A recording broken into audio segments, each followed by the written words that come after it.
Yo!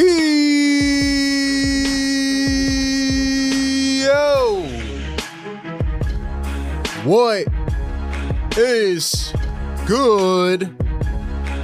Philly Take Nation, welcome on in to another edition of the NBA Playoff Game Day Live Show right here on Philly Take with RB. We are in the midst of a heavyweight battle. The San Antonio Spurs dropped Game 3 on their home turf. They need a big bounce back win. Matter of fact, I would categorize it as a must-win game. Can they come out and stay alive and stay afloat against the defending, reigning champions who just seem to battle through adversity every time they face a big moment, every time they have to come through the clutch?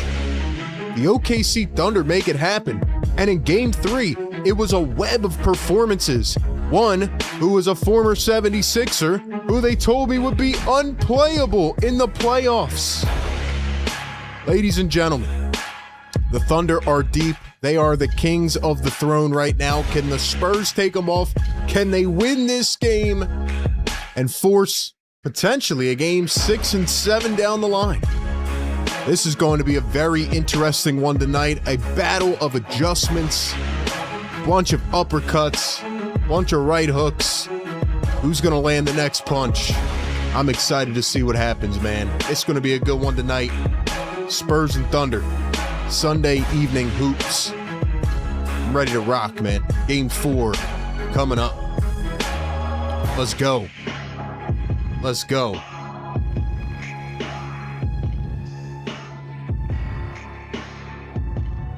Let's rock and roll, man. Let's rock and roll. Ladies and gentlemen, welcome on in. Philly Take with RB. Once again, NBA Playoff Game Day Live Show right here on the channel. We've been streaming pretty much, the last week or so of the playoffs since the Sixers got eliminated. I know we were not live for Game 3. I will tell you why here in a few minutes, but yeah, man. It's been an interesting couple of days. Thunder were able to steal Game 3 on the road in San Antonio. I expected them to do it. I expected them to win. I don't know if I expected it to look as dominant as it was, but also we will talk about why that happened. And really, we'll talk about whether or not the Spurs can bounce back and, in my opinion, save their season tonight. Like, the Spurs have to win this game. There's no doubt about it. Good evening, good afternoon, good morning, wherever you're tapping in from. Once again, NBA Playoff Game Day Live Show presented by our friends at National University, and we are powered by the Prize Picks app. You know what we do, pregame, live game, postgame coverage, which includes our staple play-by-play reactions and analysis as it all goes down. We'll read your comments out, we'll have some fun, and we'll watch this game tonight, try to, have a good interactive community up in here. Do me a favor, man. Hit the like button, subscribe to the channel. Make sure you turn on noties. That way you stay in the algo. You don't miss any of our content. We're dropping vids. We're dropping shorts every day. Live streams. You don't want to miss any of the content, man. And make sure you follow us on all social medias. Our link tree will come through in the chat. And you can follow all of our platforms there, man. Last but not least, shout out to the Fire Take members. Shout out to everybody in the chat, the mods, everybody. Let's go, man. Let's lock in and let's talk about this game coming up and why it may be the most important game of the entire playoffs. One quick second. Let me turn something on.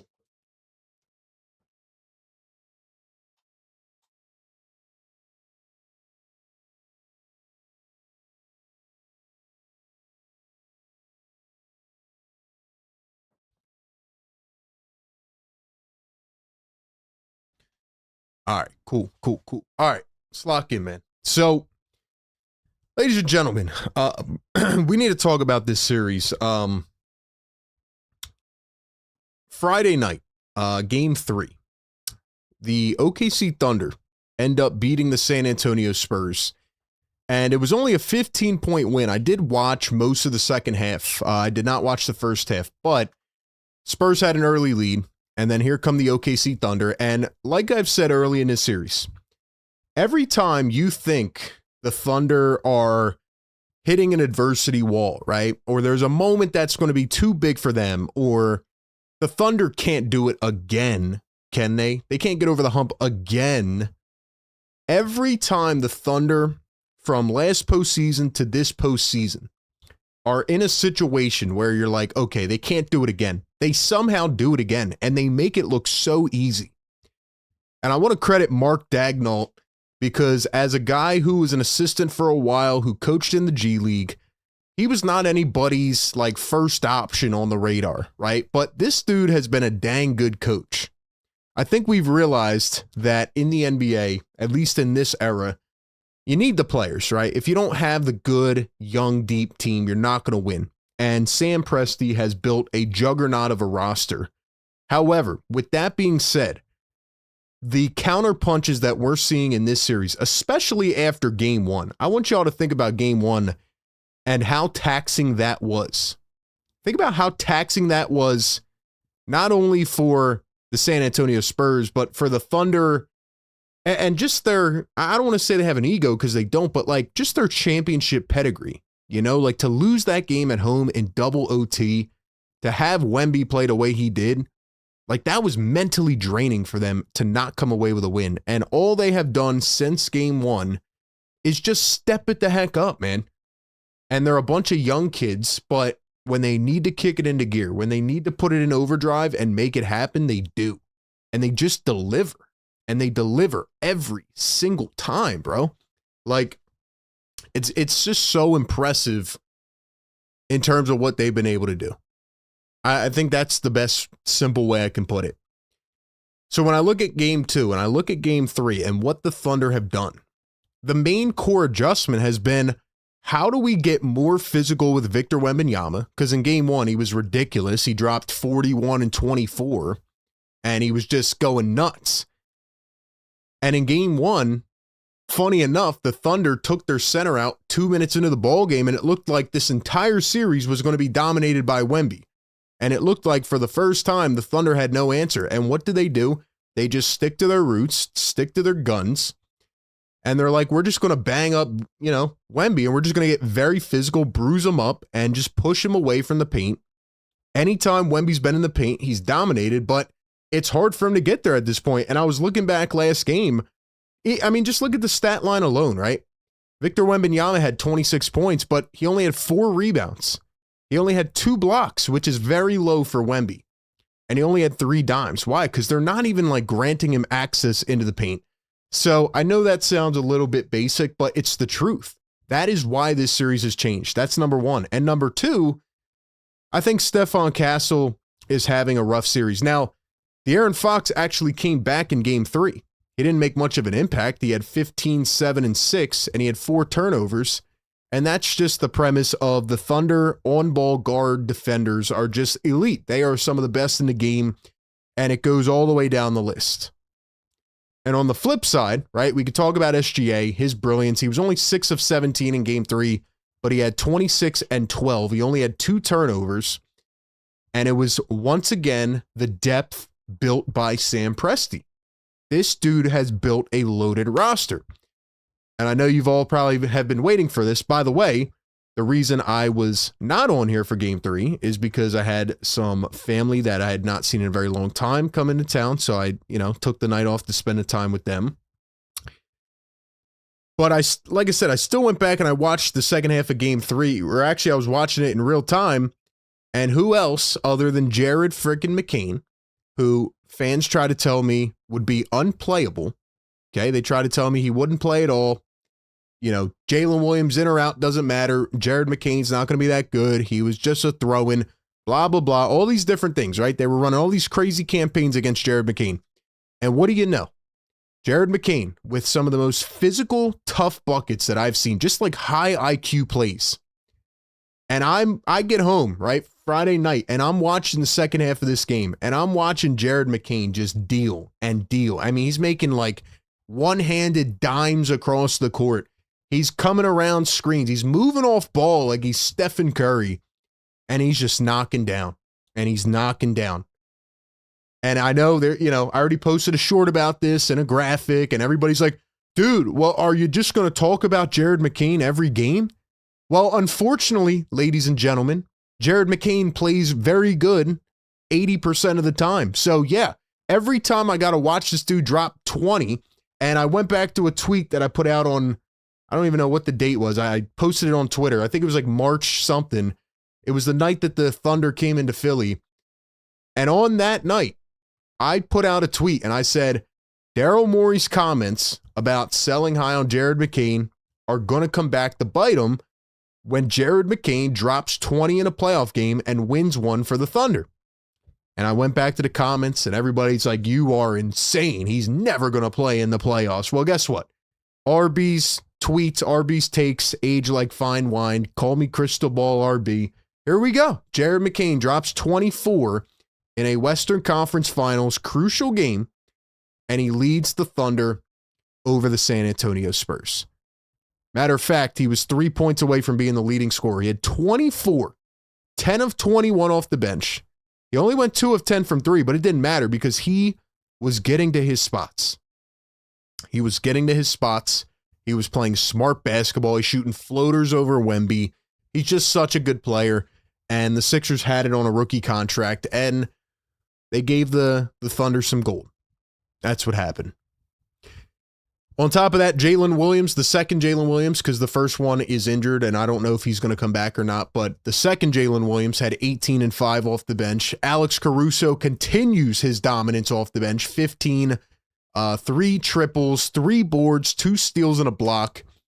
And the Thunder once again prove why they are the deepest team. They shot 45% from 3 in game 3, while the Spurs shot 32.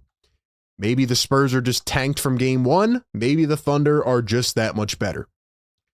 But with that being said, we look at game 4 tonight. What are the main 2 adjustments? Well, if I'm the OKC Thunder, I have figured out exactly what needs to happen. I don't even think Chet has played that well. I don't think some of the other role players like Ihard or Lou Dort have played their best, and yet they are still up 2-1, and they are in the driver's seat. And the Thunder know if they win this game tonight, they suck the soul out of the San Antonio Spurs, and they go back home on Tuesday, and they win the series. This is the biggest game of the Spurs franchise since, maybe since their championship days. I'm not even joking. Like, since the Parker and Ginobili and Duncan days, and like since some of those championship runs, this is the biggest game in the Spurs era because this is the new boys in town type of era, right? This is the Wemby and the Castles, and I know they're ahead of their years, but it's hard to get back. It is hard to get back, and it is hard to get to this spot and this position. You know what I mean? So the San Antonio Spurs need to find a way, they just need to find a way. And we're really about to find out who they are. So that's how I feel. Couple quick updates before I give you my last final thoughts, and then we'll get to our predictions. I saw AJ Mitchell is out with a calf strain. I don't know if that was did he play last game? I know he got hurt in game 2. Did he play last game? Yeah, he played 17 minutes. I thought he got hurt at the end of game 2, if I remember correctly. But AJ Mitchell is out with a calf strain. That could be a huge hit. And Jalen Williams is out as well with the hamstring. So, yeah. I'm assuming that De'Aaron Fox and Dylan Harper are both going to play again tonight. They did not play their best games in game 3. Dylan Harper had 17 minutes logged in game 3, went 2 of 7 with 6 points. And Stephon Castle was 1 of 8 from the field with 14 points. So, yeah. That is where I'm at, and that is how I feel. Spurs are a slight favorite tonight. Do you think that they can get a W? We are going to talk about the other series that happened yesterday, game 3. Oh, and I do want to say, like I said, this weekend I was spending time with family. I was away from the streaming stuff. I was dropping some content. So again, make sure you follow us on all socials. Have those YouTube noties on so you don't miss any of the content. I did put out a short about last night's game, but because I did not stream on Friday or yesterday, I will be streaming tomorrow night as well. So we're going to stream this game tonight. We're going to stream the Knicks and Cavs game 4 tomorrow night. And then we will stream game 5 of this series on Tuesday. So we will be live the next couple nights. Just wanted to let y'all know right now. But yeah, my final thoughts again, we're about to find out who the San Antonio Spurs are, if they are ready for the moment. We are going to find out whether or not these boys are made for it. I think they can still tap into another level, but I think the Thunder knew that they blew an opportunity in game 1 and they're ready to kick it into overdrive. So we're going to see their best tonight. Yeah, it's going to be crazy. I mean, who knows who's going to go off for the OKC Thunder tonight? Who knows? In my own rooting interest, I'm kind of hoping the Spurs win so that we can get like a 7-game series here because I really am enjoying this. And I don't think Wemby's going to go away easy. I would, off the bat, presume that this is going to be a Victor Wembanyama, like, insane playoff game. Like, I feel like this is going to be similar to like a game 1 Wemby performance. But are the Thunder just too good? Are they too good? That's the question. All right, ladies and gentlemen, here's what I need you to do. First off, I'm going to give some shout outs in the chat. I need everybody to hit the like button. That helps push us through the algorithm. We don't usually stream a bunch of other games, so the algo kind of gets confused. That's why I need everybody to hit the thumbs up. That helps push our content out there. Hit the subscribe button if you're new. I really appreciate everybody hanging out for the playoffs. We will be live for the rest of the playoffs, and we are doing this for you guys, for the best community in the world. So I really appreciate y'all hanging out with me. And yeah, man, like I said, we'll be live tonight. We'll be live tomorrow. We'll be live Tuesday. So a lot of content coming your way. We've been putting out Sixers off-season videos and a bunch else. So let's go. I'm sorry that we couldn't witness the Jared McCain levitation performance on Friday. Let me know what you guys think about that. How do you feel about this game tonight, I guess, in general? Like, what's your thoughts? What is your inclination right now about this series and about this game? Is it over? Do we think the Thunder have it wrapped? What do you guys think? What do you think? All right, let's give a couple shout outs here, then we'll get to our final predictions. We got Busy B Flood in the chat. What's up, Busy? Shout out to the mods. We got Dom Boyle in the house. What's up, my dude? Dom. Beer Batter, what's going on, my guy? Daniel, what's up? Says, sup, fam. Never watched an RB stream without the Sixers involved. Well, there's a new first time for everything, man. We've been streaming the playoffs. It's a lot of fun, man. So welcome on in, Daniel. We got my guy AP in the chat. What's up, AP? I knew AP would be in here the second this show started. And I bet he's talking about his New York Knicks. Don't worry. We'll talk about them as well. We'll give some insight on them. And we will stream that game tomorrow night once again. I know AP is probably talking his talk, and he deserves to. He deserves to. Who else we got up in here, man? We got Dawood. What's up, brother? Frank, what's up? We got, let's see. King, what's up, man? Who else? MJ, what's going on? Clint, what's up, brother? Shout out to Clint in the chat. He's giving us a prediction. All right, man. We will get to our final predictions here. Once again, hit the thumbs up button. Subscribe to the channel. We got about 15 minutes to go until game time. All right, man. I guess it's that time for our final prediction. So, ladies and gentlemen, go ahead and drop it down in the comments right now. Final score predictions tonight. Who is going to get the W? I want your final score prediction. I want to know who you think's going to get the W. Who is the leading scorer going to be tonight? And how many points will they have?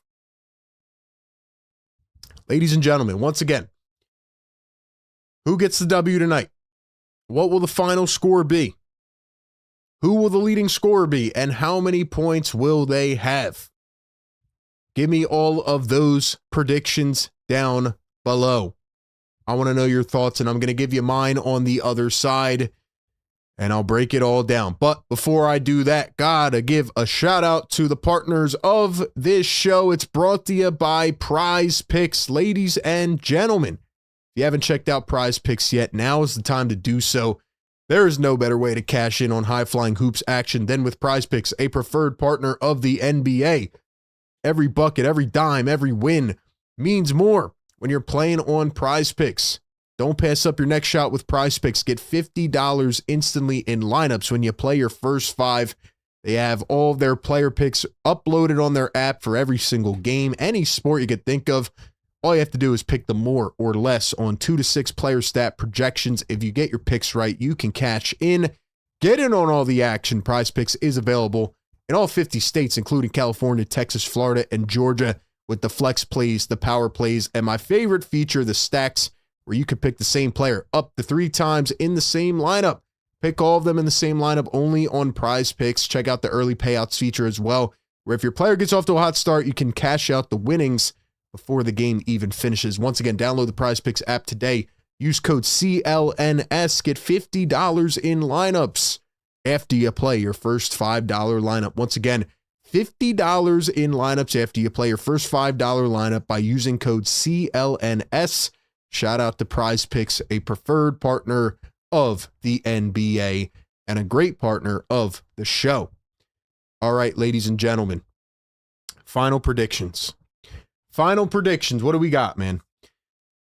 Well, I think I'm going to go with my heart tonight, which I haven't done in a while, but my heart is telling me that Victor Wembanyama, who is not afraid of the moment, who is not afraid to come out after game 1 and say, yeah, it's personal.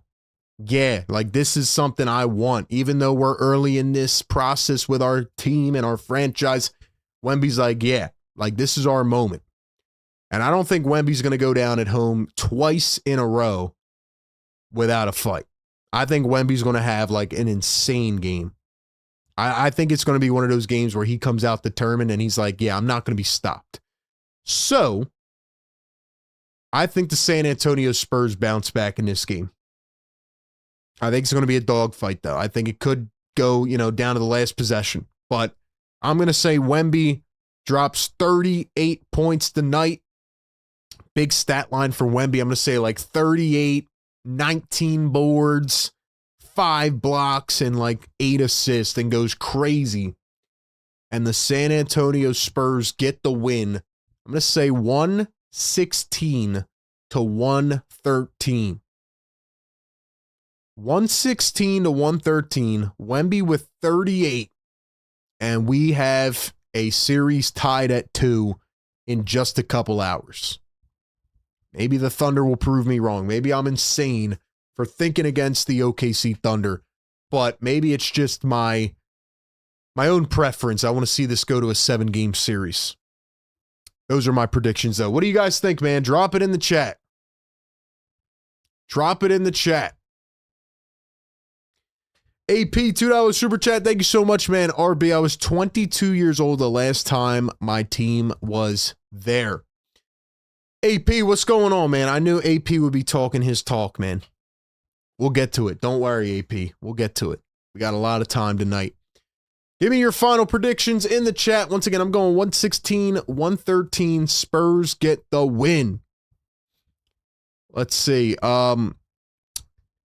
Where's the predictions at? Here we go. 120 to 110. Spurs get the win. Busy B says 119, 112. OKC gets the win. SGA with 28.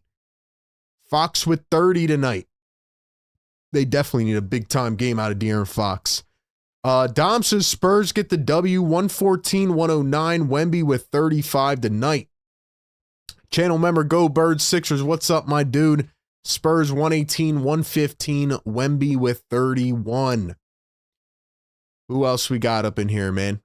What do you guys think? Yeah, RB's finally picking the Spurs, man. RB finally picks the Spurs. Clint says 119, 111. Thunder. SGA with 31. So we're kind of split right now. Some people are taking Spurs. Some people are taking Thunder. What do you guys think, man? Who's getting the W tonight?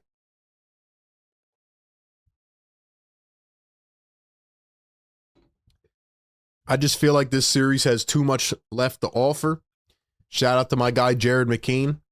I would like to see him get a ring eventually, but I want this to go 7. I'm loving this series. I'm enjoying it. And I would like to see what kind of adjustments are made. How are they going to get Wemby more touches inside the paint? How will the Thunder combat it? really the Thunder depth has just been insurmountable in the last couple of games. And like I said, man, I feel like the whole freaking Thunder team is like a bunch of starters, man. I feel like Caruso's a starter, McCain's a starter, even Jalen Williams could be a starter on some teams. So they're just very deep. But that is how I feel. All right, ladies and gentlemen, let's drop the beat, man. Let's get some hype going. Come on, chat. Wake us up. Get us going. Let's rock, man. Let's do it. Let's go. Game number 4. Spurs and Thunder. Western Conference Finals. The Thunder could be one win away after tonight from going back to the NBA Finals. Or the Spurs can make it very interesting before we head to OKC for game number 5. Get themselves right back in it, man. It's going to be an interesting night. Let's go, man. Let's go. We got Dew in the chat. We got AP says, I want San Antonio to win tonight. Roadrunner, what's up? Thunder fan in the chat. Jared McCain doesn't like Sixers after what the president said. I don't agree with that. But Jared McCain is taking things personal, man. He's out there hooping. Gabriel, what's going on? Clint, what's good? DeWood says Isaiah Joe could start as well. He could. Their whole team is starters, man. They've been crazy. Let's go. Wemby averaging 29 and 15 in this series. Let's rock and roll, man. Let's rock and roll. Once again, Philly Take with RB, NBA Playoff Game Day Live Show. Brought to you by National University, powered by the Prize Picks app. Guys, make sure you share this around. Send it to your next door neighbors, next door neighbor. Hit the thumbs up button. Get us to 100 likes. Let's go, chat. Let's go. I'm ready to rock and roll, man. How do we feel? What do we think, man? What do we think? Is it officially that time for the Thunder to kick it into gear and say, you know what, we're good. We're going to win this series. We're the better team. We're the more experienced team. Or do the San Antonio Spurs have a counterpunch? We will see, man. We shall see. We shall see. Thank you all so much for being here, man. Appreciate y'all. Let's freaking go. Let's do it. Hit that thumbs up button, man. Get active in the comments. Get those emojis flowing, man. We're going to talk about it all.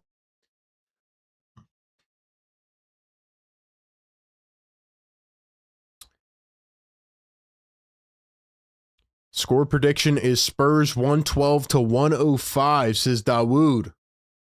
Not bad. Let's go.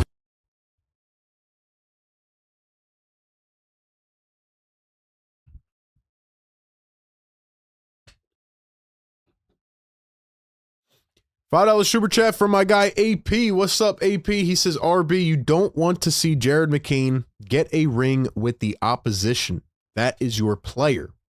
The Knicks traded Rod Strickland and Mark Jackson. I get it. AP, I actually do want to see Jared McCain get a ring, man, because once again, I knew it was a terrible trade. I think Jared McCain has done nothing but battle back from injury. I think he's gone through a lot of adversity. I think he's strong mentally. I think he's a really good person, man, just behind the basketball stuff. I really like Jared McCain. I actually got to interview him at Summer League a couple years ago after he got drafted, and I really appreciated him giving me the time, you know, and like just talking to me for a bit. So I just think he's a really good person, and I've been battling Sixers fans for months now who are saying that it's like just another trade, and I'm telling them like it was terrible. But I would not be mad if McCain got a ring. I'd be very happy for him. And I think he's done nothing but try to fit in the best that he can in OKC, and I feel like that's everything he's done and more. I mean, like I said, he's dropping 24 in a conference finals game.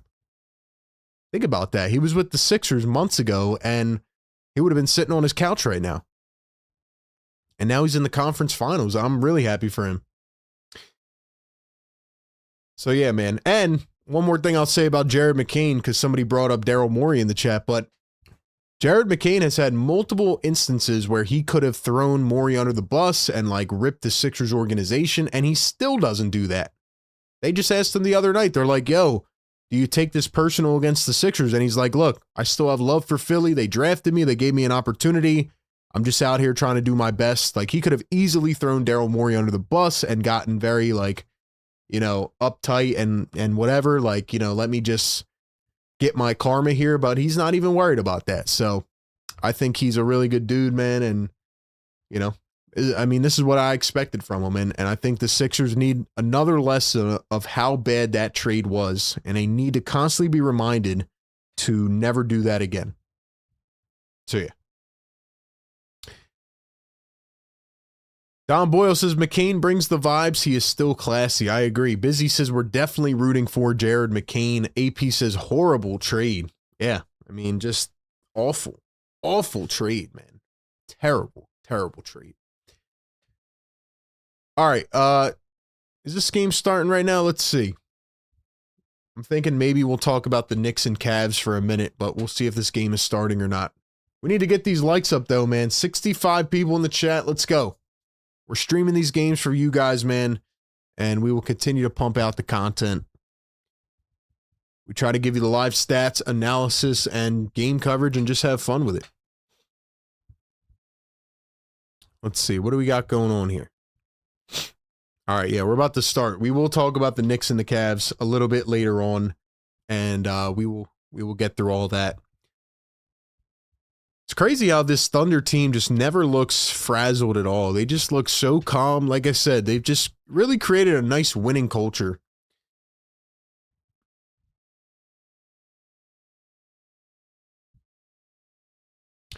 The Wood says, McCain winning a ring in his second year is nothing but pure comedy considering our second round woes for the past 20 years. Yeah, yeah.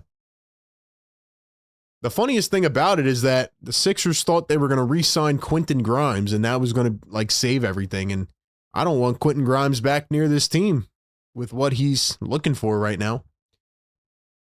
Matter of fact, I actually have a video dropping this week about Quentin Grimes and we're going to talk about him as well. All right, so we got the intros going on here in San Antonio. Can the Spurs rally behind one another and tie up this series at 2? That is the question. Or will the Thunder take a commanding 3-1 lead? Will they take both in San Antonio on the road? This is the biggest game of Wemby's career. It can't just be Wemby, though. You know, like everybody else, Castle and Fox, they have to step up big time. They have to step up. Simple as that. Dom says, I'm a fan of McCain. Sixers front office is so dumb. Jared actually misses the Sixers if you watch his YouTube videos. Of course he misses them, man. He was really, like, in good relation with everybody in the locker room. That's why the next day after McCain got traded, Maxey was tearing up during shoot-around. That's another reason why the trade was so bad. It just killed the team vibes, man. Just a terrible, terrible move. If I had to ask you guys this right now, who is, like, has your favorite to win the finals changed? Who do you think is going to win the finals? Let me know in the chat. For the Spurs, De'Aaron Fox, Julian Champagnie, Stephon Castle, Devin Vassell, and Victor Wembanyama.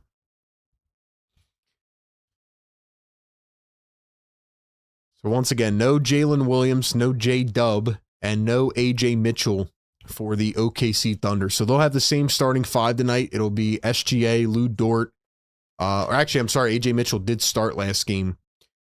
So it'll be SGA, Lou Dort, Chet Holmgren, Isaiah Hartenstein, and actually, I don't know who's going to be the 5th starter. I think, yeah, because A.J. Mitchell's out. I wonder who the 5th starter is going to be. Maybe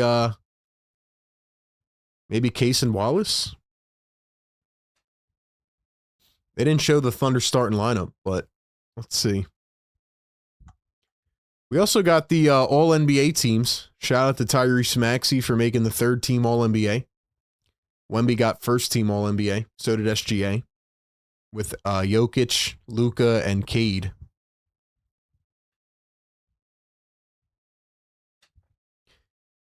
Let's see.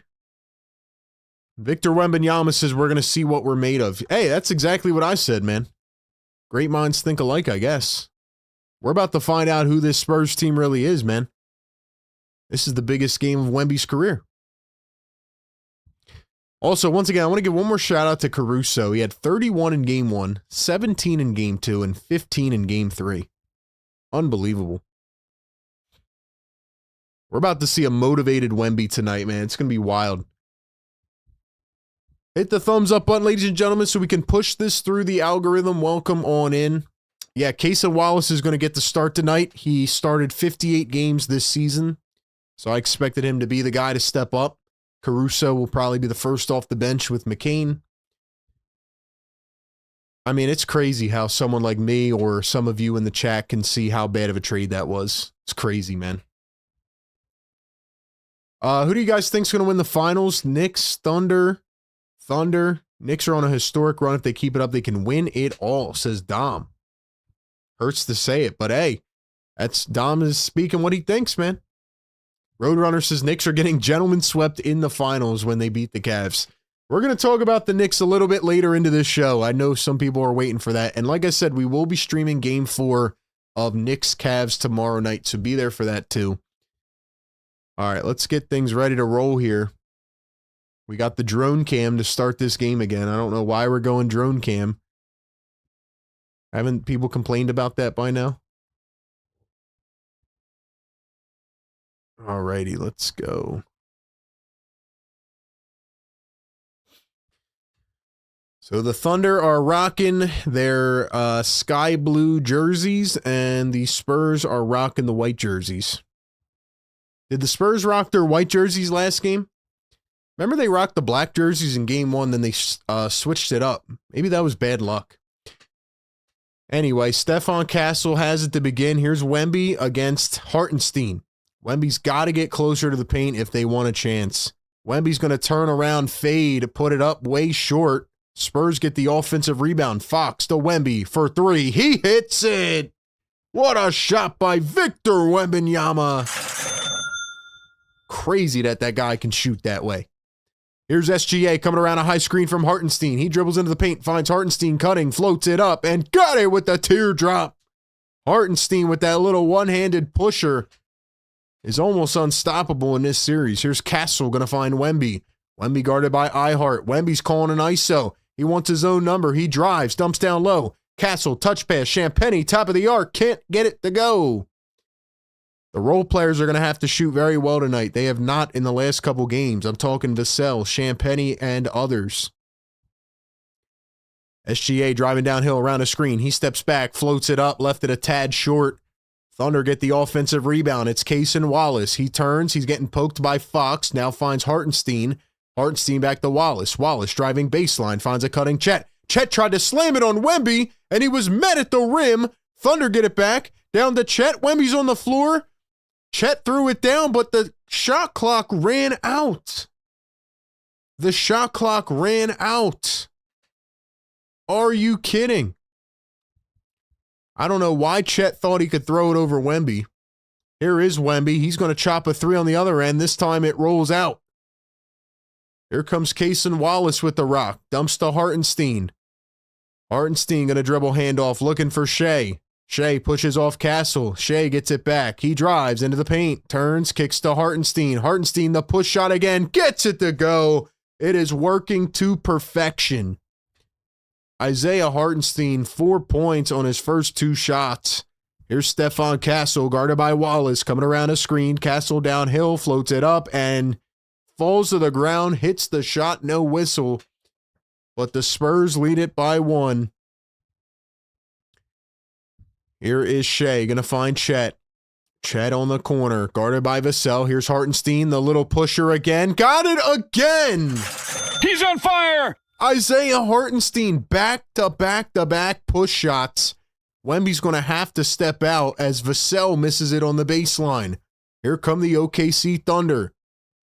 9:20 to go here in the first. SGA gets bumped out of bounds. They're going to call a foul on Champagnie, and he did not like the call. A lot of commotion still being made about SGA in the last couple of games. Last game, he took 12 free throws. He made all 12. What do you guys think about Shea and his free throw tendencies. What do you guys think about that? Is he only flopping? What are your guys' thoughts? SGA kicks back to Wallace. Wallace in the corner for three. Too much on it. Wemby pulls down the board, lost control of it. And we have a foul. It's going to be on OKC. So it's going the other way.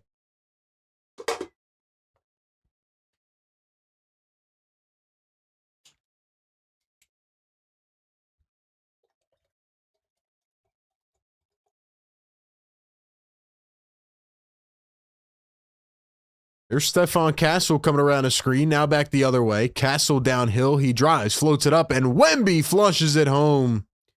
That's exactly what they need to do with Victor Wembanyama. Get him closer to the rim.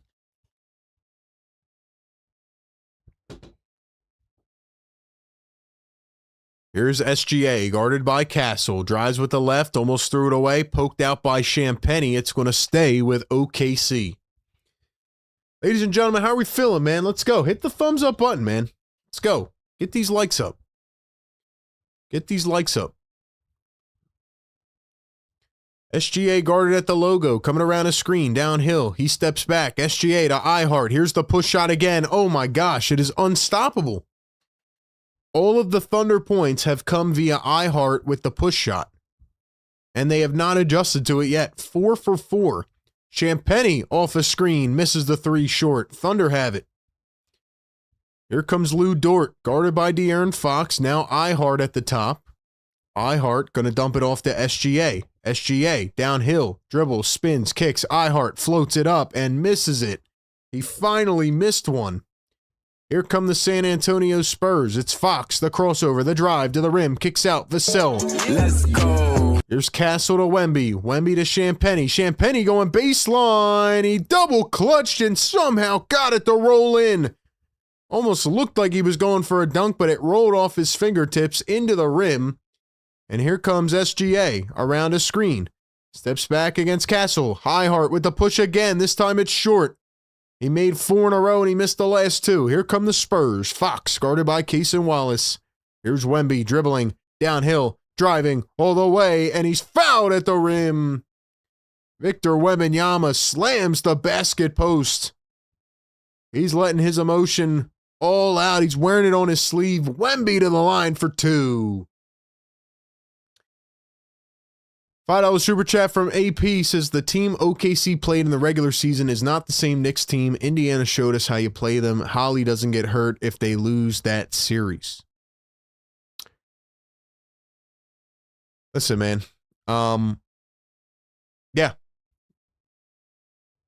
It's going to be interesting with the NBA Finals. We're going to talk about that. Don't worry. AP sticking up for his New York Knicks. AP thinks his Knicks are going to dominate the finals. Does RB think that the finals could be a little bit different now? We will talk about it. Originally, I said the Knicks were going to beat the Cavs in 5 and then lose in 5 in the finals. Do I still want to stick with that 5-game prediction, or will I change it? I guess we'll see. Wemby going to knock down at the line. So an early 3-point lead for San Antonio. AP, thank you for the super chat, man. Jalen Williams going to hand off to SGA. SGA at the top, guarded by Vassell. 8 on the shot clock. He's going to dribble and drive. SGA out the Dort, almost taken away. Jalen Williams tried to find Caruso, and Keldon Johnson poked it out of bounds. And Keldon Johnson's standing right in the way of Caruso. It's getting a little bit chippy up in here. Keldon Johnson is like, yeah, man, get out of my way. Jared McCain has entered the ballgame for the first time, as well as Dylan Harper. McCain for 3. It's short by a mile. Airballed by McCain. Here come the Spurs. Johnson down the other way. He floats it up in traffic and got it at the cup. Speaking of cup, Jalen Williams just got elbowed or kneed in the private parts, and he is in some serious pain right now. Maybe it was his inner thigh, but he is limping down the floor right now. Here's SGA turning the corner. He drives, pushes off. SGA floats it up way short. Back-to-back air balls for OKC. Here come the Spurs. Wemby guarded by Jalen Williams. Jalen Williams number 2, that is. Here's Wemby, one-on-one, dribbles, spins, kicks, oppo corner, Keldon Johnson for 3, off the side of the backboard. He saved it somehow, and SGA could not steal it away. I thought that was out of bounds. Keldon Johnson with an absolute brick. Mitch Johnson on that one play was yelling at Keldon Johnson when he stepped in front of Caruso, and they're showing the replay here. I love the energy. I love the way these teams are fired up, man. All right, ladies and gentlemen, we got 90 people in the chat. Welcome into the Playoff Game Day Live Show. I'm RB. We are streaming the playoffs. I know I wasn't here the last couple games. I was away spending a little bit of time with family that had come into town, but we are back. We're going to be streaming the next 3 nights, so do me a favor. Go down below. Get in the comments right now. All right, we're going to talk about the Knicks and Cavs in a little bit, but I want to know where everybody is tapping in from tonight. Where is everybody tapping in from tonight? Drop the spot down below. You can drop your states, your countries, your cities, your towns, whatever. Let me know your thoughts and let me know where you're tapping in from tonight. I always like to shout out everybody in the chat. I know some of y'all are probably Philly fans that have given up on the season, but you're just hanging out here. Some of you are probably Thunder fans. Some of you are Spurs fans or Knicks fans or whoever. We are trying to cultivate an amazing community that is all over the world. So I appreciate you giving me an opportunity to call some of these games. I want to know where everybody's tapping in from tonight and how you feel about this series right now. All right, let's see. We got Cliff in the chat. What's up? He says, the deeper OKC goes, it exposes the Sixers' basketball operations. Ooh. Dawood says, can the Knicks win the finals? Sure, especially given the way they're playing, but dominate either one of these teams, I don't see it at all. Nima tapping in the chat from Cali. We got Cali in the house tonight. Don Boyle from Upper Darby, Delco. Clint tapping in from Cornwall, Ontario. Busy B tapping in from the ATL. Gabriel tapping in from Newark. South Philly in the chat. Who else we got up in here, man? Travis, what's up, my guy? Channel member, long time no see. Central Pennsyltucky. In the house.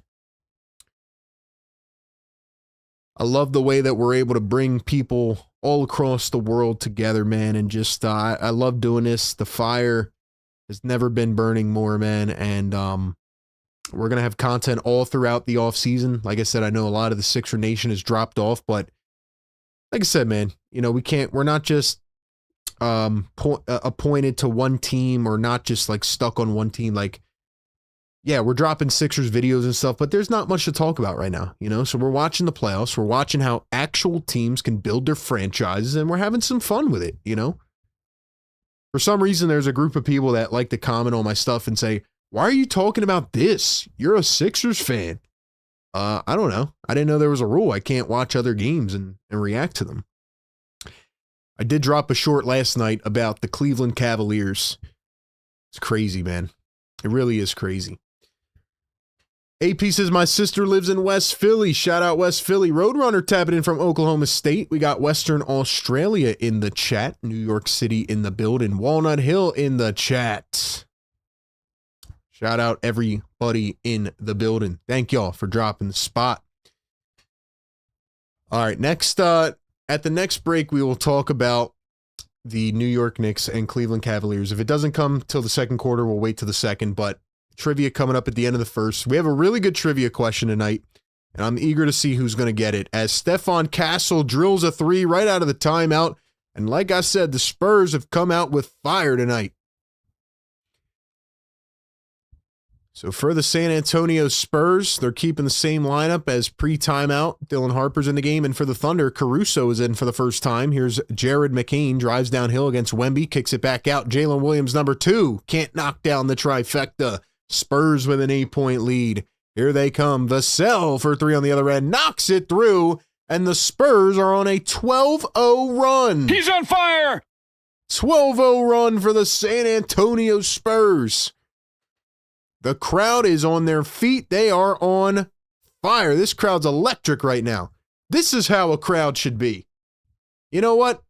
let me give a quick diss to the Cleveland Cavaliers. Your crowd stinks, or they stunk last night.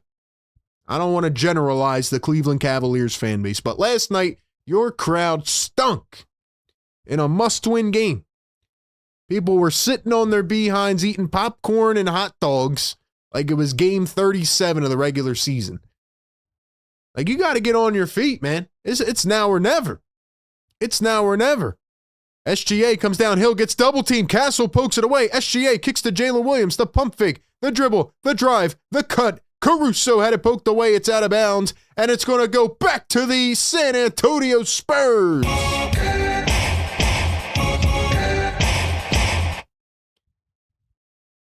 Great defense on behalf of San Antonio thus far. Here is Castle downhill. He drives, had it poked away, and incoming for the Thunder first time is Kenrich Williams. Kenrick Williams, excuse me.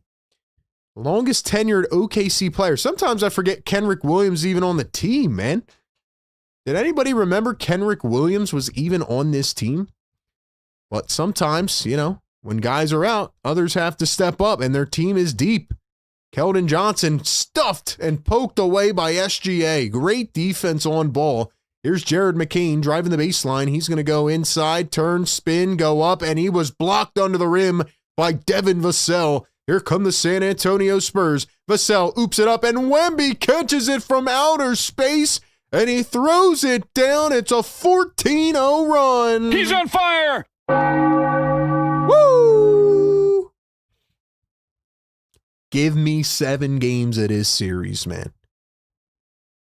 Give me 7 games of this series. Wemby just whispered something in the ears of Mitch Johnson, probably along the lines of, yeah, I'm that dude.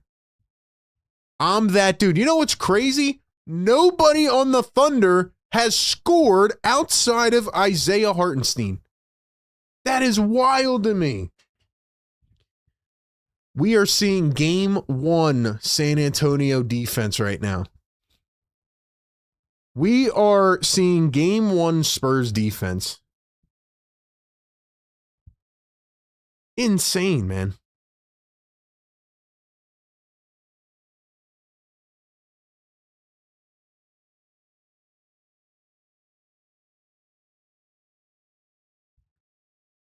Isn't that crazy, man?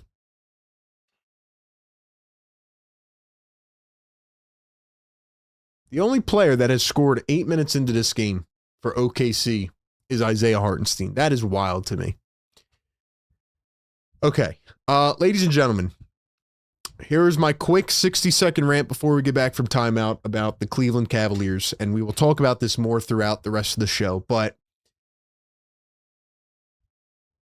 I don't want to completely discredit the New York Knicks. Like I said, I'm fair. I give credit where it's due. The Knicks are on a, 10-game winning streak. They're playing out of their minds, and they deserve to be where they're at right now. On the flip side, I do not think the Cavaliers deserved to be in the conference finals. I think their coach is stubborn. I think James Harden is giving like all-time low levels of effort on defense. It doesn't surprise me because I've seen it in many game 6s, 7s, big moments. Like James Harden, to me, is a great individual player. And I do think he did some good things at all the destinations he's been at. But when it comes to winning, I don't know what the priority really is. I made a short that I posted earlier today. Go check it out about James Harden's defensive effort. It's on all of our social medias. And if you watch some of the replays and some of the highlights in film, it's like all-time low levels of effort from James Harden. I just don't understand why the Cavs made the push to get Harden and everybody acts like, oh, James Harden is still a piece that can get you over the hump. It's very evident that he cannot. And yeah, I'm very disappointed in the Cavaliers. I just wish there was like a more entertaining opponent. You know, I would have rather seen the Pistons, even though they seem like frauds. The whole conference is wide open. I'm sorry, it is. And yeah, it just makes me even more mad that a team like the Sixers didn't try to get better at the deadline, because I feel like we're not going to see this level of just ineptitude in the Eastern Conference for years to come. And yes, the Knicks are playing well, and maybe they would have steamrolled anybody, but I just have not seen the conference be this wide open. And the Cavaliers, to me, feel like a waste of a spot in the conference finals. And that is where I'm at. And somebody in the chat says, why do Philly fans hate James Harden so much? I don't hate James Harden. I've given him credit over the years for many things that he did well in the development of Tyrese Maxey and others. But the truth is the truth. And that is in the big time moments, he always disappears. It happens consistently every time. And it's just frustrating to watch just as a basketball fan. So anyway, here we go, man. 14-0 run for the San Antonio Spurs. Wemby tries to throw it down on Kenrich Williams and he gets fouled. So Wemby is going to the stripe for 2.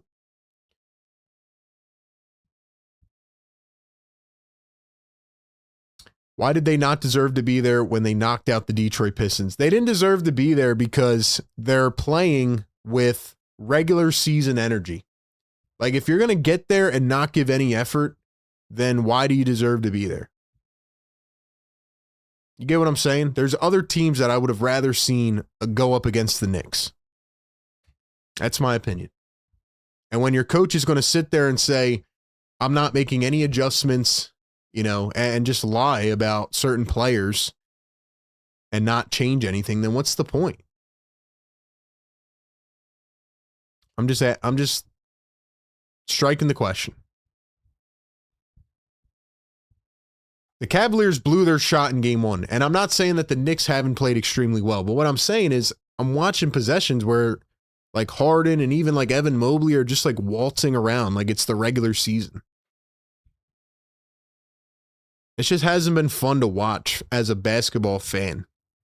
Just my opinion.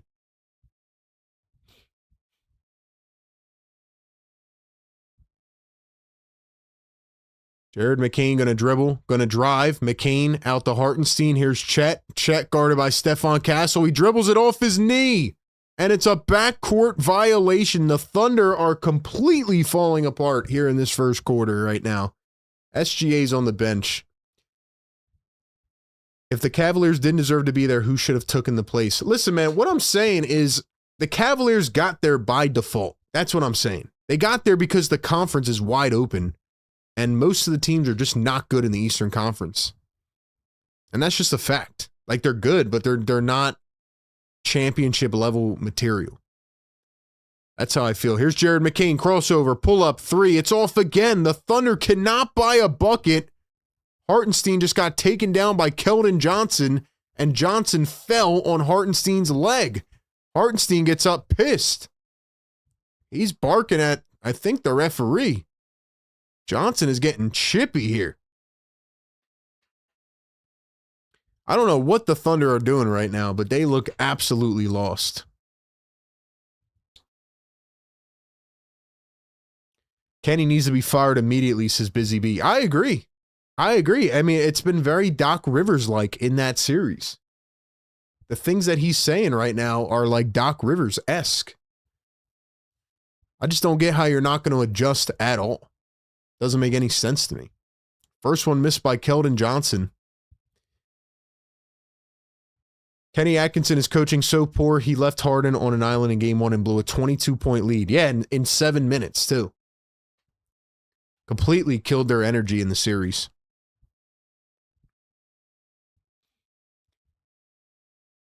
Why did James Harden leave the Sixers? That's a long story I don't have time to tell right now, but let's just say he doesn't like Daryl Morey.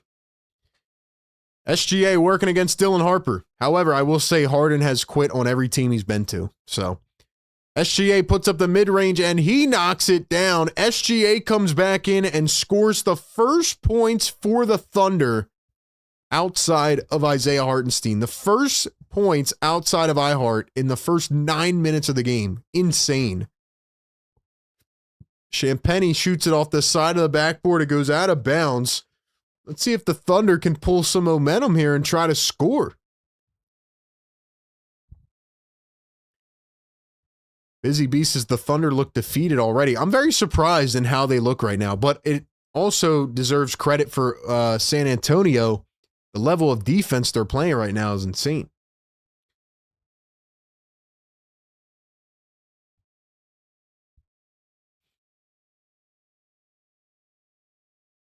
Man, I've been watching this guy since round 2. You never give the Knicks any props, just backhanded comments. You guys need to, learn how to comprehend stuff. A lot of you Knicks fans, and look, I understand a lot of Knicks fans are pretty clueless, so it doesn't surprise me, but I literally just said the Knicks are playing very well.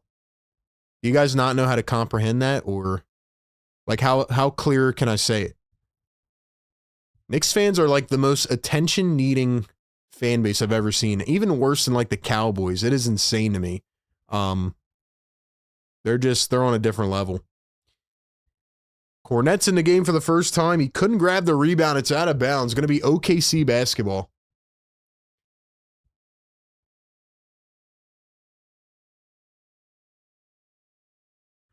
Here's SGA coming around 2 defenders. They're double teaming him off rip. He drives the lane and puts in the layup.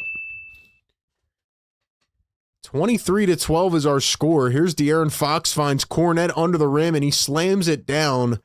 So nice little simple pick and roll actions trying to get the big man the ball. Right now, OKC is running the small ball lineup. They got Chet and Kenrich Williams in the game.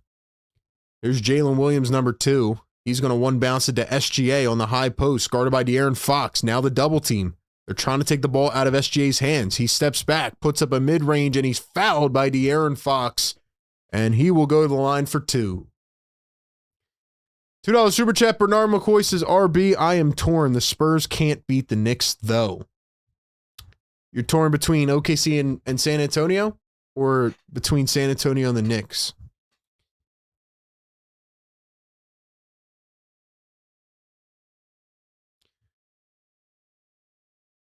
First one good at the line for SGA. So, yeah, I guess the question is, right, do the San Antonio Spurs or the Oklahoma City Thunder have the roadway to beat the New York Knicks handily? Originally, I said the Knicks would lose in 5 to either one of these teams. I think the Knicks can push it to maybe 6 or 7. I'm still going to give the upper hand to OKC. I think OKC is still going to win this series, and as the defending champs, I would probably pick them to win the finals. But, like I just said, the Knicks are playing pretty impressive basketball right now. However, I don't think the Cavs are some crazy opponent. I think the Cavs are making them look a lot better because the Cavs are, like I said, they're not a conference finals team. But you can't take away credit from the Knicks because they're playing who's on their schedule. That's all they can do. But against OKC, I think that's a different beast. Here's Wiggins in for the first time, finds Kenrich Williams. He's going to drive, pull up, mid-range, misses it. Spurs have it. Here come the San Antonio Spurs. Castle downhill. He's going to turn, go up against SGA, and he was blocked. Thought he was fouled. Here comes OKC. SGA behind the back, kicks it out. Wide open 3. Jalen Williams knocks it through. Thunder finally get one to go. It is 28-17. Here come the San Antonio Spurs. 50 seconds to go. Fox puts up a midi. Can't get it to drop. And here come the Thunder.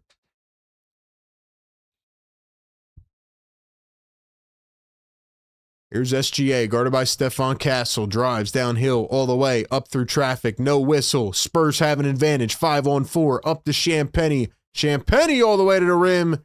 Lost the ball. It's out of bounds. Going to stay with San Antonio.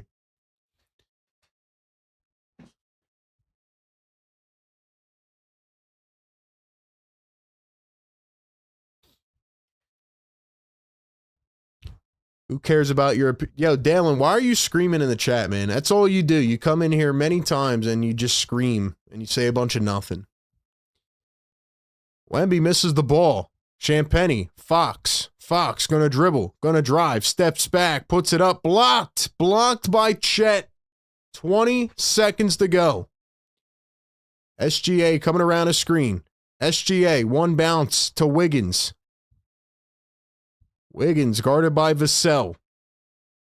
1 second separating game and shot clock. Here's Wiggins. Wiggins going to dribble. Going to drive. Wiggins goes up. Chet taps in the miss. Little mini Thunder run. Here's Fox from half court. Just missed it. But we are heading to the second quarter. A monster start by the San Antonio Spurs. They had a 14-0 run. And then the Thunder went on a little mini run of themselves. But ladies and gentlemen, welcome into the NBA Playoff Game Day live show right here on Philly Take with RB. It is time for our favorite segment, NBA Scholars Trivia, presented by National University. If you get it right, you're going to hear this sound. Only one guest permitted in the chat. I will say the question first, and then I will drop it in the chat.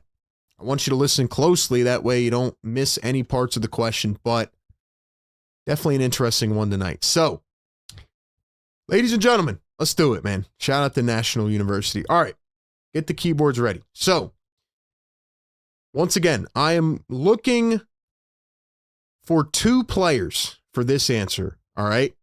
I am looking for two names. You have to give me their names. It can be, their last names, but make sure I know who you're talking about. Here we go.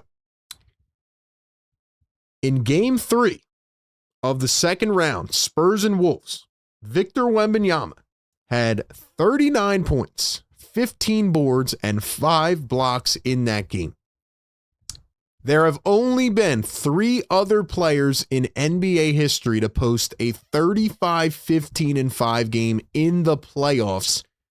Give me 2 of the other 3 players to do it. So once again, give me 2 of the other 3 players in NBA playoff history that have posted a 35, 15, and 5 game outside of Victor Wembanyama. Take your time, give me your 2 names, and we'll see if anybody gets it.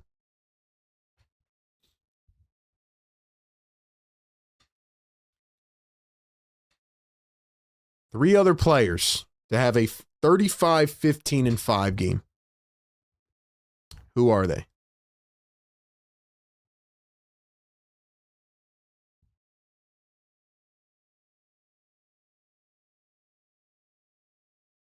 Give you guys like 20, 30 more seconds.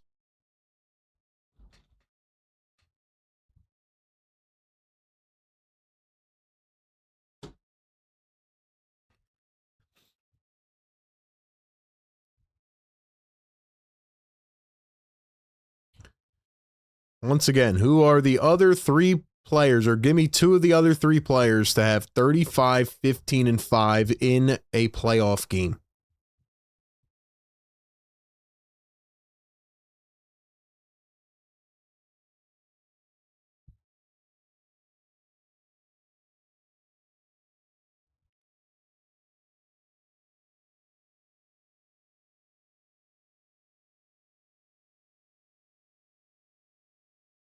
All right, shall we go to the chat? Let's do it. Let's do it, man. All right. So you guys know the question. Let's see. So the 3 correct answers. Should I give you the 3 correct, or should I see if somebody got it first? Let's see if somebody actually got it. Let me type done in the chat, and then we'll check if anybody got it. I'm seeing a lot of Wilt Chamberlain. Wilt was not one of the correct answers. Tim Duncan was not a correct answer.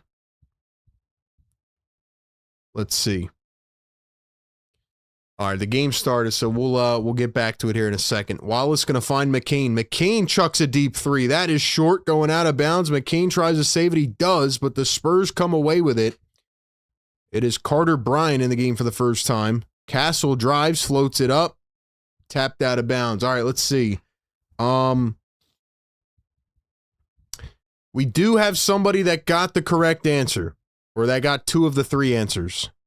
Chet inside slams it down. We will announce the correct answers here in a second. Spurs lead at 28-21. So the Thunder are making their way back. The Spurs really need to kick it into gear here. They don't want to collapse their lead.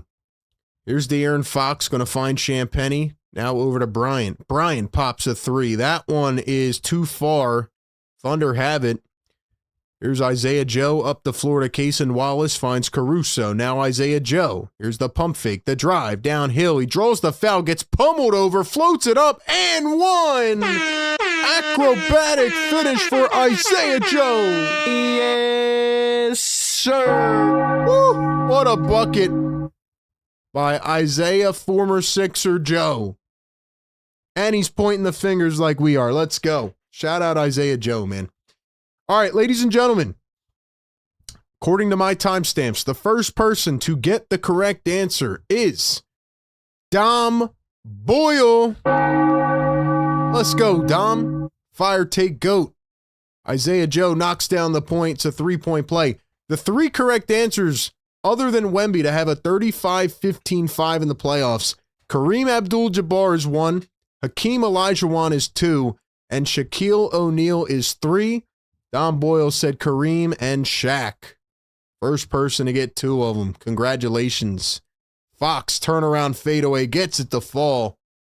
Thank you all for playing NBA Scholars Trivia. Here's Chet going to find McCain. McCain to Wallace. Wallace over to Joe. Joe at the top. Here's Jared McCain.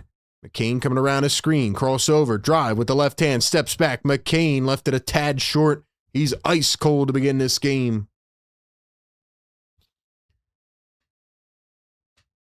Here's Harrison Barnes in for the first time. The vet. Harper with the little jab. He drives, goes up strong against Chet, and he's fouled at the rim. Dylan Harper going to the free throw line for 2. Congratulations to my dude, Dom Boyle. Let's go, Dom. Let's go, man.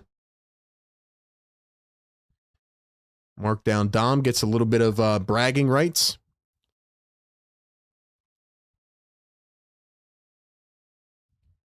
A lot of good answers and predictions in the chat, though. I like it. Get the minds thinking a little bit here on this playoff night. Speaking of getting the minds going, man, the Spurs need to get their mind back in this game. Ever since Wemby was celebrating after that timeout, talking to Mitch Johnson, the Thunder have just come back with a storm.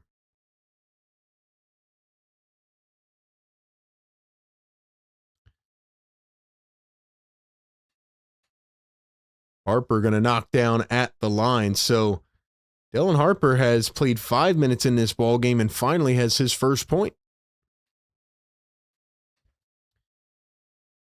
Here is OKC. Isaiah Joe, step back from the wing. Ball bounces up and off the top of the backboard. Spurs come away with it, 31-24. Here's Harper against McCain. Kicks back to Champagnie off the dribble. The drive to the rim, floats it up and missed everything. Joe comes away with the rebound. Here come the Thunder. Wallace accelerating to the rim, high off the bank, missed everything. Spurs have it now. They're in transition. Harper going full head of steam to the rim and fouled by Caruso. Harper heading to the stripe for 2.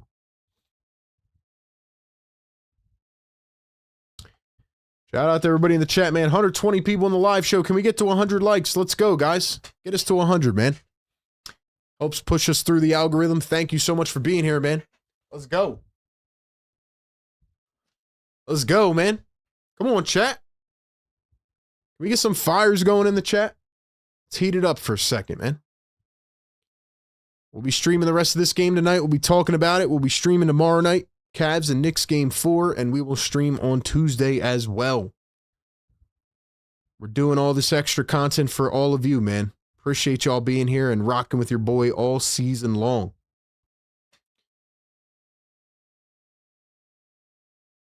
Second free throw is missed. So Harper once again can't knock him down.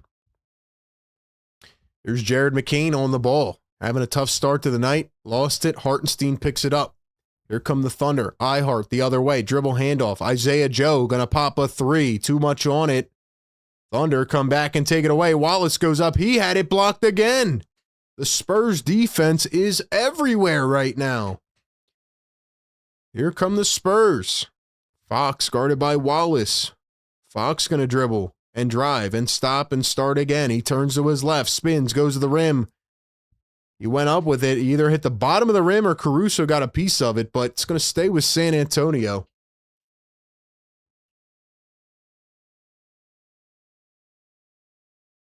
Spurs are playing excellent defense tonight, man. Roadrunner says Cason Wallace plays like a crash dummy sometimes, and it is annoying. I like Cason Wallace, man. I think he's a good player. But yeah, he is kind of all over tonight. Here's the inbound to Champagny. Champagny at the top. He's going to find Castle now. Dribbling, driving, step back. Castle, baseline. Can't get it. Spurs get it back, and it's Luke Cornett with the second chance bucket. Spurs go back up by 9. Wemby getting a nice rest on the bench. Here's McCain, dumps it. Hartenstein goes up through traffic, misses it, puts it back up, and gets it to go himself. Spurs with a second opportunity. They lead it by 7.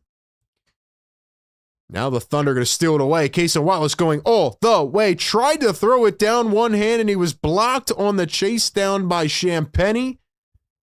Wallace kind of anticipated the block coming, so he tried to switch hands midair, and he just lost the ball. He was going to go for the one-handed flush, and he tried to switch. It was too late. Man, what a play by Julian Champagny. Just a crazy turn of events with the defense here. 33-26 our score. Here's Wiggins the inbound. Here's SGA, gonna turn, gonna spin, step back. SGA turning, finding space, puts his shoulder down, gives to Hartenstein. Hartenstein goes up, he's stuffed by Wemby. Every guy is diving on the floor, and they're going to call a shot clock violation on the Thunder. They're going to call shot clock violation, so it will belong to San Antonio. A lot of energy right now. I'm loving it. $5 Super Chat. AP says, San Antonio is young. They're not ready. You don't go from the lottery to championship in a year. That's what Detroit thought was going to happen to them. Yeah, I mean, San Antonio's had a really good year. They won 62 games. You know, I hear you that it does take time, but it feels like in the newer NBA now, man, like, you know, you can build a young team that's ready. We saw that last year with OKC. I'm not saying the Spurs would, you know, win the finals. I'm just saying, like, they seem like a really good team that can play, that can contend. Here's Wemby against iHeart. Wemby going to put it up against Hartenstein, and he drops it through. Now, I will say, if the Spurs do win this series, I don't know who I'm going to pick. I've been saying that the Knicks would lose the finals in 5, and that's because I think the Thunder will win this series, and I just think they're too good. But, I mean, if the Spurs win, it could change a lot. It definitely could change a lot about my prediction as well. So we'll have to wait and see how it plays out. But anyway, that's how I feel, man. Thunder cannot buy a bucket. They can't catch a break right now. The Spurs deserve a lot of credit for the way that they are playing defense right now. Victor Wembanyama, like I said, is having one of those games. Wemby's got 13 points in 10 minutes, and he just looks unstoppable when he's had the ball.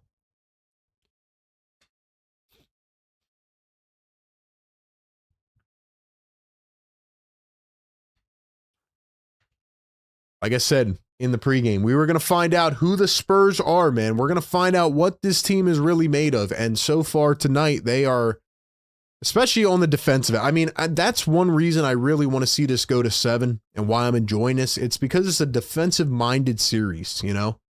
Both teams are really good defensive teams. I'm really enjoying it. It's giving me like a feel of nostalgia a bit, turning the clocks back a little bit of just hardcore defense. And I'm liking it, man. Dom says hustle and effort. Yeah, a lot of it, man. These teams are leaving it all out on the floor, man. We got 120 people in the chat. Let's go. We need 30 more likes. Get us to 100, man, so we can hit the freaking air horns, guys. We can't even get 100 likes right now. Come on, guys. Y'all are better than this. Let's go. Hit that thumbs up, man. We're streaming the rest of the playoffs. We'll be here tonight, tomorrow, Tuesday, and probably Thursday if this continues to go the way that we're seeing right now.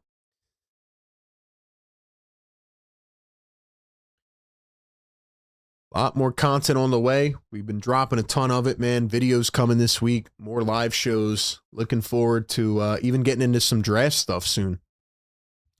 Wemby is cooking Chet tonight's his Roadrunner.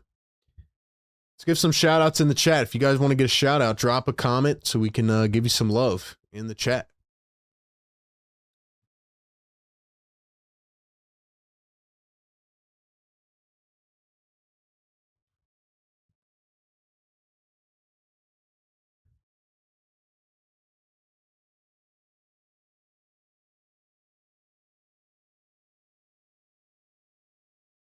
like I said, I'm not trying to, downplay what the Knicks have done so far. I'm just looking at the Eastern Conference, and, I just don't feel like any of those teams were really like great teams.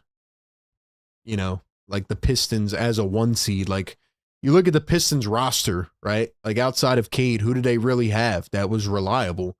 Boston was a surprise to me, but I mean, they choked a 3-1 lead, They didn't have stars. They had a bunch of role players, and they were shoot 55 threes a game, and if you don't make them, you're not going to win. Maybe a flawed mentality. Yeah, that's how I feel, man. Just my opinion, though. You don't have to agree with me. But to me, the Cavaliers roster does not look like a conference finals roster. I just don't think the Cavaliers are that good. And then their main move was to add James Harden to their team, which never works. Never works out well. James Harden is just disappointing. He really is.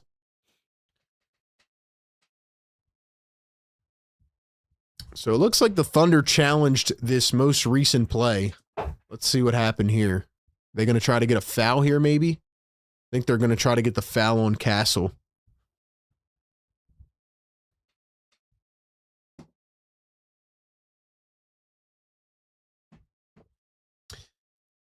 That's why I hate wearing this freaking thing, bro. There's a 3-ball from Champagne. It spins around and falls out. Spurs save it. Dort has it, and here come the Thunder. It's SGA, Lou Dort, Cason Wallace, Aaron Wiggins, and Isaiah Hartenstein. SGA, the one bouncer. Hartenstein cuts to the rim and throws it down in the lane. It is a 7-point ball game. Here's Stephon Castle, guarded by Aaron Wiggins, coming around a screen. Castle going to find Wemby. Wemby at the top, dribbles downhill, steps back against Ihart, steps through, puts it up off the backboard to himself, and he could not grasp it. He falls down, it goes out of bounds, and it's back to OKC.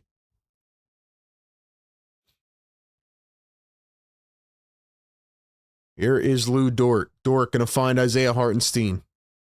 Ihart going to find SGA. SGA dribbling downhill with the left hand, turns and spins. Now guarded by Castle, right in his grill. SGA trying to get a switch, and Dort is going to set an illegal screen. To me, Lou Dort feels like an expendable piece for the OKC Thunder.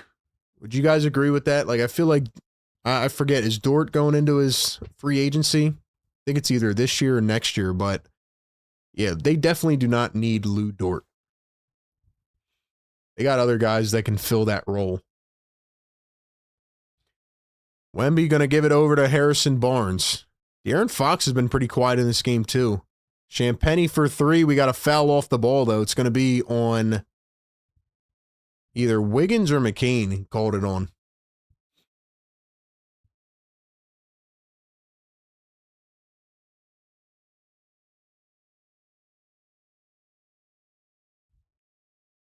Let's go, chat. Fire me up, man. Drop some fires in here. Drop the emojis. Let's get the chat flowing, man. Otherwise, I'll have to stay away from it a bit, man.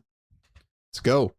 Here's Harrison Barnes on the pump fake. He gets knocked over by Lou Dort. He went jumping into him, and now Dort is holding his left leg, trying to stretch it out a little bit.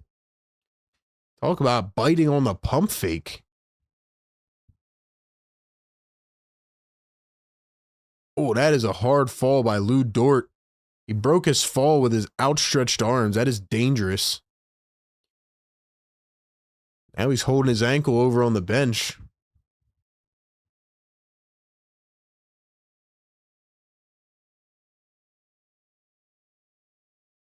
They're showing Jalen Williams the first over here. And you know what's crazy? I keep forgetting that he's even injured. That's how deep this OKC roster is.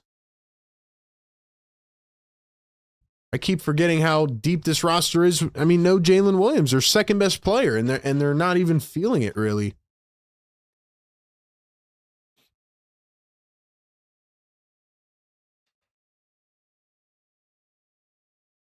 Barnes going to miss that one, and the Thunder come away with it. So it's McCain bringing it up the floor now. McCain has been ice cold in this game. He almost turns it over, finds Hartenstein now. Dribble handoff to SGA. He's coming around a screen. SGA downhill, pulls up the mid-range and knocks it through.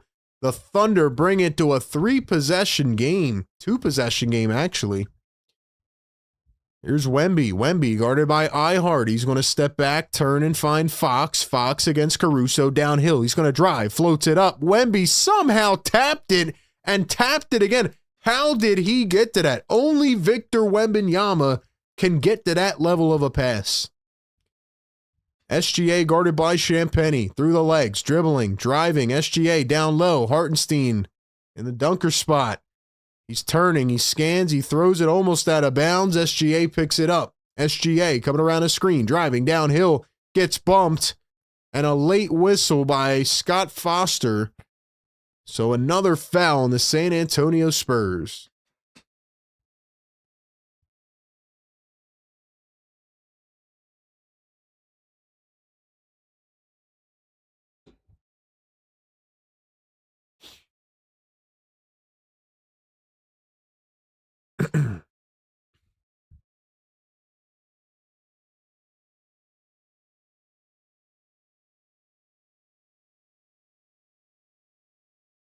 Here's Alex Caruso. Caruso going to find SGA. SGA guarded by Castle.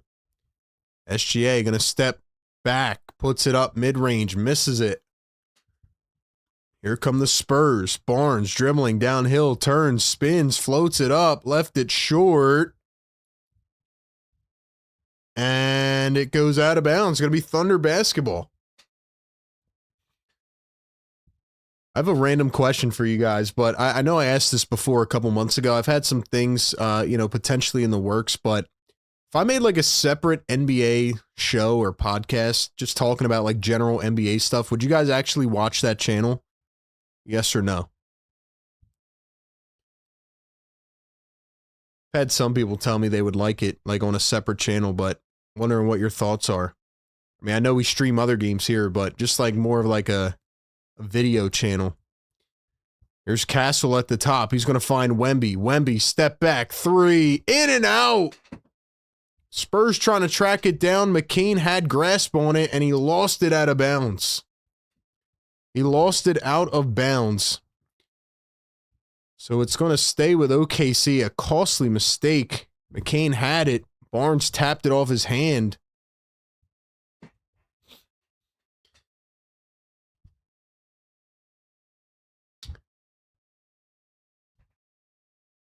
Here's a pull-up, another one, misses it. Thunder have it. Chet going to find SGA. SGA working against Castle now. SGA coming around a screen. And he is fouled. Clint says, yes, sir, and subscribe. Yeah, man. Like I said, it's something I've debated for a while now, but, I'd like to think I know the algorithm pretty well, so it'd be hard to kind of mix in a lot of general NBA stuff on this channel, but it's been something I've thought about before. A lot of stuff in the works as always. Thunder lose it out of bounds. But, yeah, man. Like I said, there's only so much Sixers to talk about right now. What a block by Caruso. He spotted that from a mile away. Holy smokes, man. Caruso ran all the way down to the low post area. He saw that shot attempt coming. He swatted that thing out of bounds.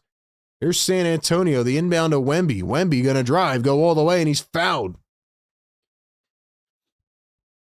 But yeah, man, like I said, I've built up this channel, and we've kind of dipped into some other NBA stuff. Like I said, we've streamed a lot of the playoff games, but just in terms of like a strict video channel, like sometimes there is other things I want to talk about, but I'm like, yeah, I don't want to put it on the Philly channel just because, just knowing the algorithm as well as I do, it just kind of muddies things up.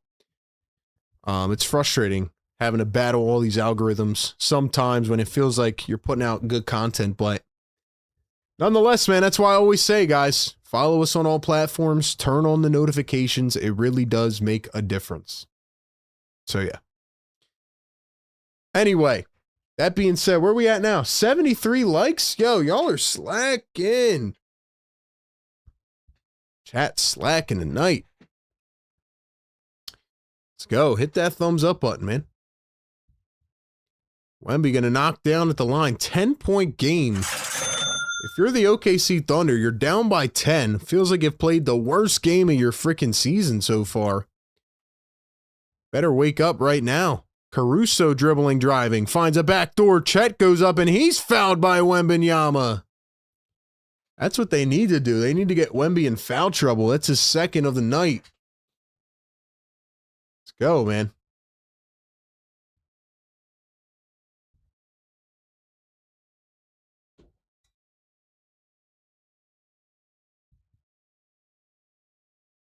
So now it is Chet Holmgren at the line, who once again has just been very quiet. He's going to miss the first free throw. He's got 5 rebounds. But I feel like Chet has not even made any presence really on this series, if I'm being honest.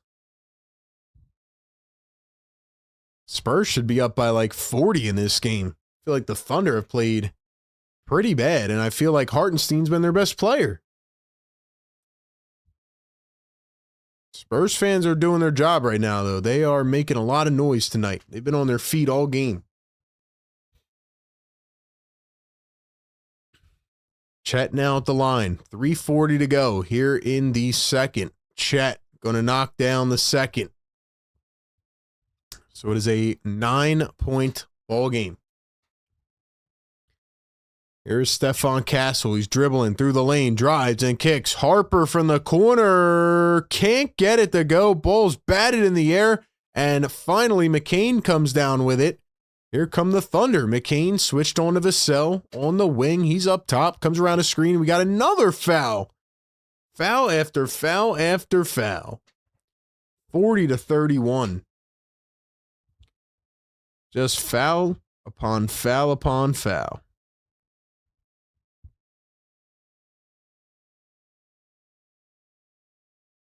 We need 23 more likes.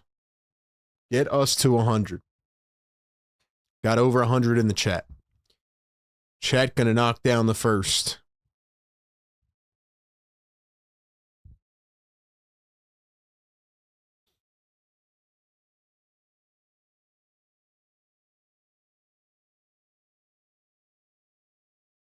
They're showing a picture of Chet and his dog for some reason as he misses the second free throw. Thank you for the Chet and his dog picture, but somebody's got to tell Chet to wake up. Both teams shooting 35% from the field. It has been sloppy. Another 2 misses by the Spurs, and now Castle comes away with it, and now it's bounced out to Vassell. Here's Keldon Johnson. Johnson going to drive. He turns. It's poked away again. Defense reigns supreme. Wallace up to SGA. SGA downhill. Steps back. Pull up mid-range. It's short. SGA tries to bounce into Vassell, and he gets called for a foul. Dude, this has been a very weird game so far. Like, such a low-scoring, chippy game. It's pretty wild if you think about it.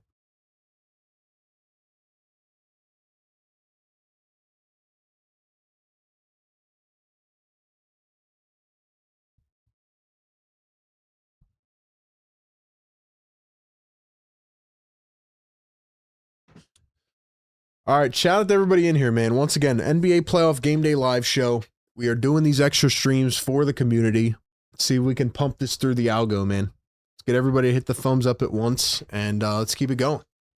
Let's keep it going, man. Do you guys want me to stream the rest of the playoffs? What's your thoughts? Give me your thoughts in the chat. Wemby is giving Chet problems, and he keeps trying to play like a guard instead of playing his size, says Roadrunner. Thunder never stop coming, and they're so deep as a team, says Travis. They really are, man. What are they, like 15 into their bench? 1, 2, 3, 4, 5, 6. There's 6 off the bench. So they're 12 into the... I'm sorry, they're 11 in right now. They got Topic, who hasn't even played in the playoffs. They have Thomas Sorber, who was their first-round pick last year that got hurt. Didn't play a minute this year. And they have the 12th pick in the draft, so... I mean, you know, they're just stacked. Been a fan of you ever since the 19 playoffs and around the Ben Simmons drama. So yeah, as a diehard Bulls fan, you should talk about other teams. P.S. Sixers need to clean house like my Chicago Bulls. Thank you for that comment, man. Yeah, like I said, man, there's been it's been a lot I've debated over time and kind of different things I want to do. So stay up to date with all of it, man. I know we got a lot of NBA fans out there that would love to hear some different analysis. So yeah, man, I've dabbled into it a lot lately, especially over on TikTok and Instagram and all, and Facebook. So if you guys could give us a follow on those platforms, it would really mean the world, man. It doing that really, really helps us grow this vision. So yeah, man.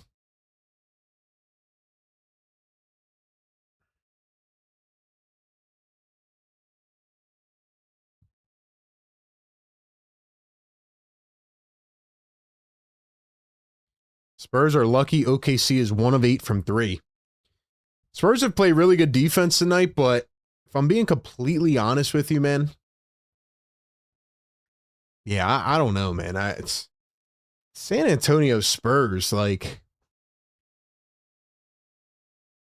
I don't know. Like, if I'm a Spurs fan right now, like, I'm glad that the team is playing defense the way they are, but offensively, I'm like, you might let an opportunity slip here if you don't pick it up. Like, if I was a Spurs fan right now, I'd be like, yo, we should be up by 20. Simple as that. Busy says, yeah, always a good time when you stream. They have the 12th pick in the draft. That's criminal. It is.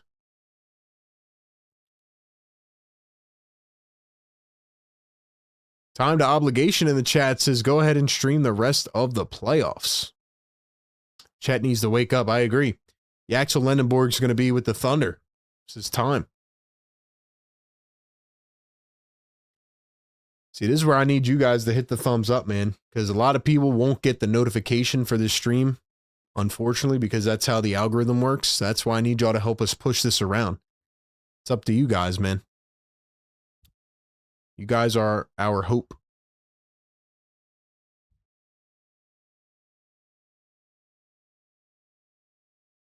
Reggie Miller is out here doing the choke on the sideline, laughing about it. All right, so the second one is good, 41-32 now. It is a 9-point ball game. Cason Wallace has been empty tonight. Here's Jared McCain, who's also been empty. Kenrick Williams is back in the game. How long has Kenrick Williams been with the Thunder? Like 7 years, if I had to guess? SGA drives, turns, spins, kicks. Here's Wallace, the pump fake, drives past Champagnie, accelerates, goes up high at the rim. What a shot by Cason Wallace to put him on the board. Harper floats it up short. Wallace the board. Here come the Thunder. Wallace dribbling downhill, full head of steam, drives, goes up, misses it. Chet taps it in. Here come the San Antonio Spurs. It is De'Aaron Fox. Fox going to find Wemby. Wemby going to pump fake, dribble, drive. Wemby, step over, goes up, one hand, misses it, and just unbelievable sequence by Victor Wembanyama. I mean, the guy's arm is outstretched over 5 players. It's just impossible to box him out. SGA drives downhill. He steps back from the baseline and knocks it through. And the Thunder bring it down to a 5-point game. SGA's up to 10 points on the evening. Here's Dylan Harper, guarded by Kenrick Williams. Harper, one-on-one, 8 on the shot clock. Trying to get some space now. Here comes a screen from Vassell. Finds Wemby. Wemby backing down Chet. Wemby turning, spinning, puts it up, misses it off 1 foot, and the Thunder have it. Here comes SGA. Bringing it up the floor now against Harper. SGA coming around a screen, finds a cutting Wallace. Wallace going to drive, kick back to Chet. Now McCain. McCain spots up a 3. Can't get it to go. Kenrick Williams the board, and he gets called for a foul. I'm a Knicks fan, but congrats on 55K. Thank you, man. I appreciate that. RB, you got to stream the rest of the playoffs, bro. I am. We're going to stream the rest of the playoffs. The reason I did not stream this last game is because I had some family coming to town that I haven't seen in a decade, so I wanted to spend some time with them, but We are streaming the rest of the playoffs every game, so don't worry. We will be here every single game. We're going to stream Cavs and Knicks game 4 tomorrow night, so all of you Knicks fans, make sure to tap into that. Let's keep it going. I need you guys to hit this thumbs up button, man. 120 people in here, trying to get 1 million people in here. Let's go. I need everybody to spike that like and get active in the chat. Halftime coming up here in just a moment. We'll talk about this game. We'll break it down. Spurs are starting to get nervous, man, because the Thunder have played like crap and they are hanging around. The Cell going to knock down the second.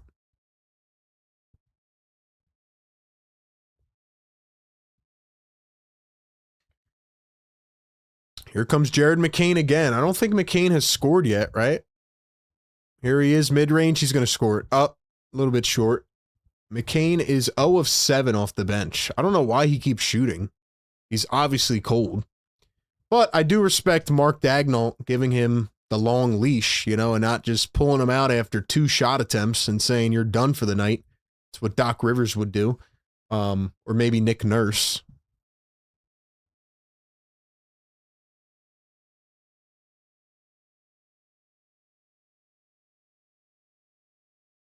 Thunder bench has been absolutely cold and quiet tonight. Here's a jump ball. Spurs win it.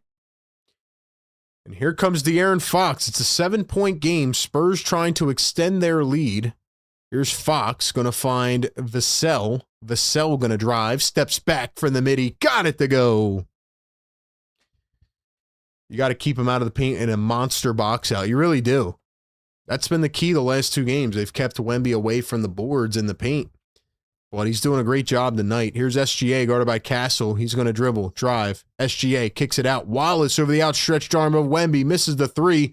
Williams gets the board. One more attempt, and Castle pokes it away. Spurs save it. 5 seconds to go. Vassell cross court to Wemby. Wemby from half court. Got it! Oh my gosh! Are you kidding me?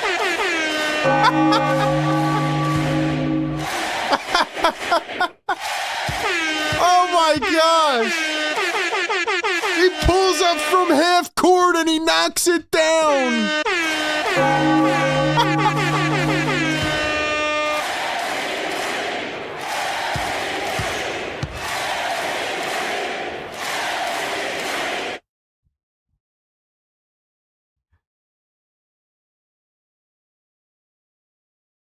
Oh my gosh, my bro. I'm sorry. We can't just look past this, bro. Are you kidding me? Talk about getting some juice back going into halftime. Are you kidding me, Victor Wembanyama? He pulls up from half court. From half court on a jump shot. He is 7'5". I know it was a buzzer beater, but bro, are you kidding me? It wasn't even like a heave. He literally pulled up. He pulled up from half court.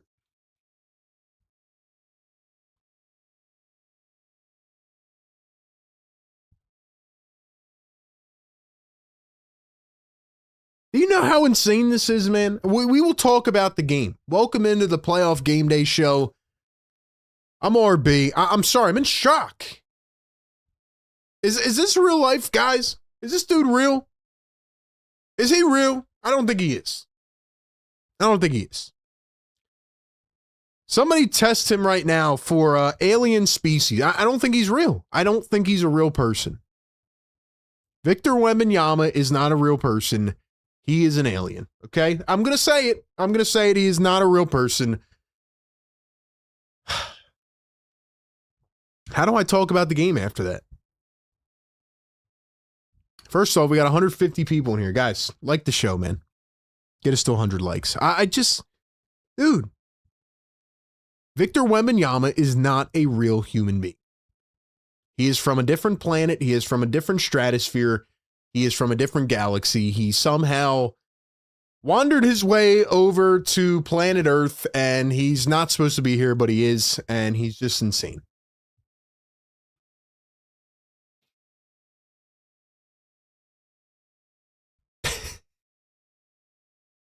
All right, let's talk about the game, man. turn it over. I'll turn it over to everybody in the chat as we always do. As I try to recollect my thoughts here, I had a bunch of analysis to give, and it just went whoosh right out of my head after that. Guy never fails to amaze me. All right, guys, give me a word or a phrase or a thought in the chat about how you feel about this game.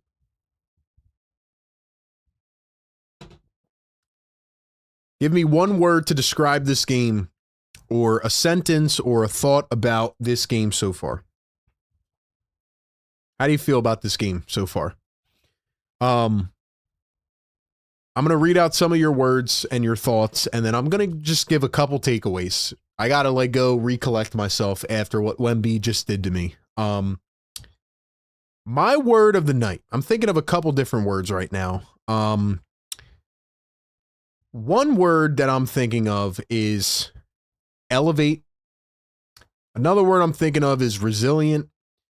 And another word I'm thinking of is Wembanyama.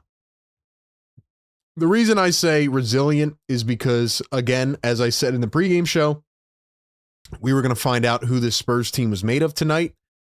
They have not nearly played a perfect offensive game. They've been actually pretty average. But defensively, I think the Spurs deserve a ton of credit.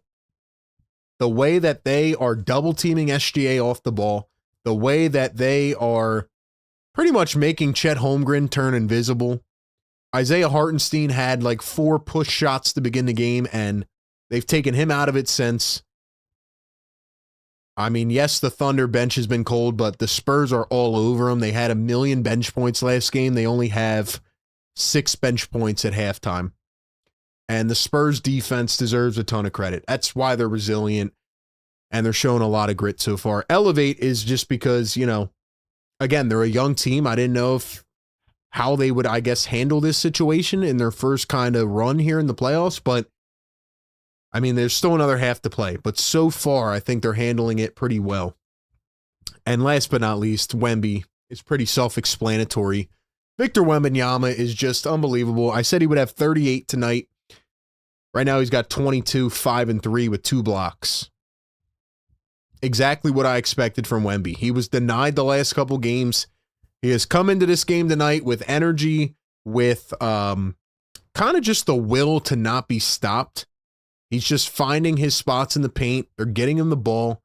And even if he misses his first attempt, he's just tapping it right back in. Tap in. I mean, his arm is 10 feet long.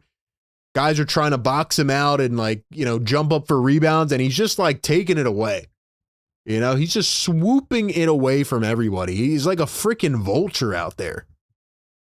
He's taking away everybody's rebounds. He doesn't care. He's only got 7 boards or 6 boards or 5 boards actually, but feels like he has 25 with how crucial those rebounds have been.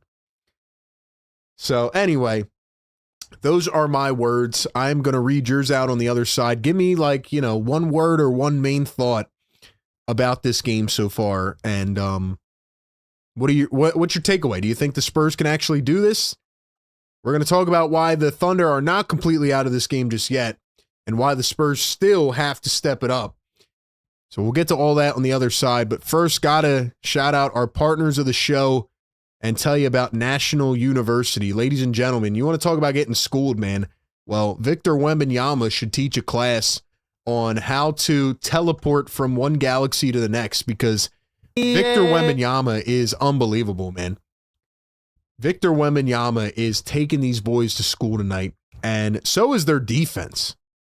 And that is exactly what you can get with National University. They are an accredited nonprofit university located on the West Coast in the United States that gives you the support to balance your life, but you don't have to go in person. They are known for their online flexible degree programs, 4, 8, and 12-week courses that are designed to make pursuing your education achievable. They offer the most comprehensive degree and program options in the U.S. for working and non-traditional students. The vast majority of their student base is aged from 33 to 39. And with over 150 degree programs, you can get that next degree. You can level up the way the Spurs defense has leveled up tonight. They're a veteran-founded university that awarded nearly $55 million in scholarship and tuition reductions last year. And they have customized education plans for you, including adaptive instruction, holistic student support, and competency-based credentialing. They are invested in your education and helping you thrive and succeed. They empower learners to balance work, family, school, and life, and they understand that you can't press pause on life to learn.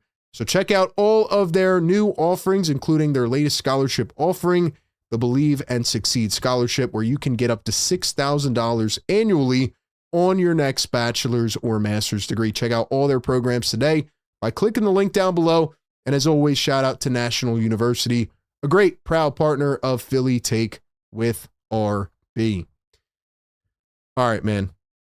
Let's go back to the chat. Let's see who we have up in here. One word. First, we have a $10 super chat from Time to Obligation.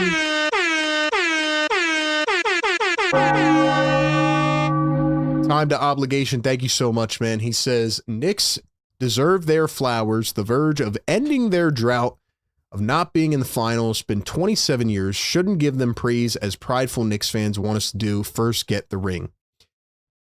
Very well put. I agree with you, Time. I agree. The Knicks have not won anything yet. I think, as we've seen all playoffs, they are getting very overconfident and over cocky. They are playing phenomenal basketball. I give them credit for that. At the end of the day, you want to win the championship. At least I do. Maybe they're different. Maybe, they're cool with getting to the conference finals or the finals. I want to win the whole thing. So I do think they're a little bit ahead of themselves. They are on fire. But I just don't know how they're going to fare against the OKC Thunder. If the Thunder come out of this, maybe the Spurs do. I hope we get 7 games of this series. And I do think it could be an advantage for the Knicks to have a week of rest. Whereas the Thunder or the Spurs may come off of 2 to 3 days rest and start game 1. So that could be an advantage for sure. The Knicks deserve their flowers for the way they're playing right now, and I'm happy to own up and say that. Even though I think some of their fans are disgusting and gutless, some of them are pretty cool. They've been in the chat, but I still think that they have a ways to go. I think beating the Cavaliers is all nice and dandy, but getting to the finals and playing a team like OKC is going to be a different beast. That's all I'm saying. So that's how I feel. But thank you for the super chat. All right. One word in the chat. Mine was resilient. That was one of a couple I had. What do you guys think? Area 51. That's a good word. Yeah, to describe Wemby, right? They must have had this guy hidden in a chamber or growing in a lab. He's just not a real person. The guy hits a pull-up half-court jump shot. If you guys are just tuning in, Victor Wembanyama hit a pull-up half-court jump shot to end the first half. It's insane to me. Let's see. Hartenstein, impregnable, out of this world. Gladiators, impenetrable. Fun fact, the Spurs have not lost 3 games in a row this entire season. I did not know that. I wonder if the Thunder have. Let's see. We cut it to a 5-point lead and decided to chuck threes and give up offensive rebounds and back to scrapping to get back in the game. Disjointed, revolutionary. Greetings, Earthlings, Shea flopping, Milky Way. What else? What else? What else? But anyway, man, expertise to describe the halftime. Yeah, I mean, look, the Spurs have come out much better defensively. They have been locked in. Here's what I will say, though. If I have to give one criticism to the Spurs and one piece of hope or glimmer or just one optimism or optimistic outlook for the Thunder in this game, I would say that when you look at the stats of this game, matter of fact, I'm going to pull them up right here. When you look at the stats of this game and you have both teams shooting under 40% from the field, you want to hear something crazy? This is actually crazy. The Thunder are shooting 9% from 3. 9. When's the last time I saw somebody shoot 9% from 3 in a first half? I don't even know if the Sixers did that. Maybe they had one game like that, but you're shooting 9% from 3, okay? 1 of 11. Your leading scorer was Isaiah Hartenstein. You had 6 points off the bench. You get where I'm trending here? It was a disaster of a half for the OKC Thunder, and you're only down by 12. Now, in a playoff game, that might be a little too much to handle. But I've seen the Thunder come back from much worse. They were down 15 last game. All it takes is one little run for the Thunder to get going, and they could steal this game. So I feel like, although the Spurs are playing top-notch defense tonight, and although Wemby has been phenomenal, which I expected him to be, the Spurs need to go into halftime, and Mitch Johnson needs to rip into these guys and say, yo, we got to come out in the second half on fire. We got to be ready to go, because if the Thunder get on one of those runs, I mean, this is a ball game. And if you're the Spurs, you cannot lose this ball game. You cannot lose this ball game, man. The Thunder have been atrocious in this game. Atrocious. So that would be my only criticism, is that the Spurs should be up more. Spurs should be up by 20 with the way the Thunder have played, in my personal opinion. But that's how I feel personally. 14-6 on the second chance points, 7-0 on the fast break. When's the last time the Thunder had 0 fast break points in a half?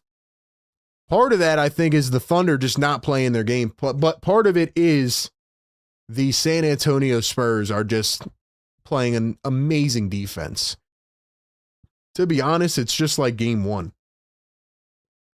But you remember what I said during game one on our live stream, right? Like, the Thunder are young, but they are the defending champs for a reason. They never look panicked. They always find a way to just kind of float around and stay in the game.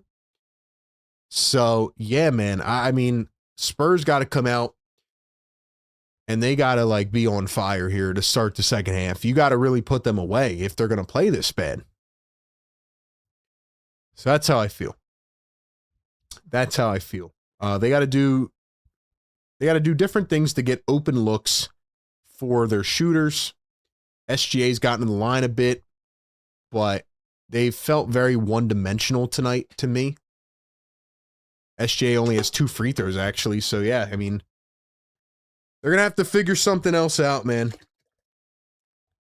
Anyway, welcome into the Playoff Game Day live show. Once again, I'm RB. We did hit 100 likes. Drop the yes sirs in the chat, man. We finally hit it. Let's go. Let's go. It is to 200. Yes, sir. Yes, sir. Wake them up. Let's go, chat. Welcome on in. I'm RB. We're streaming the rest of the playoffs right here for you, the people. Thank you so much for supporting me. Let's go, man. Let's go, man. Reporting live from San Antonio. Shout out San Antonio. I'm hoping we get 7 games of this, man. I'm enjoying this series. I want to see it extend, but I'm cool with whatever happens. Just to be here with 100 plus people in the chat, being able to talk on a Sunday night, I'm having fun, man. I'm enjoying this. Shout out to the members, man. All right, here we go.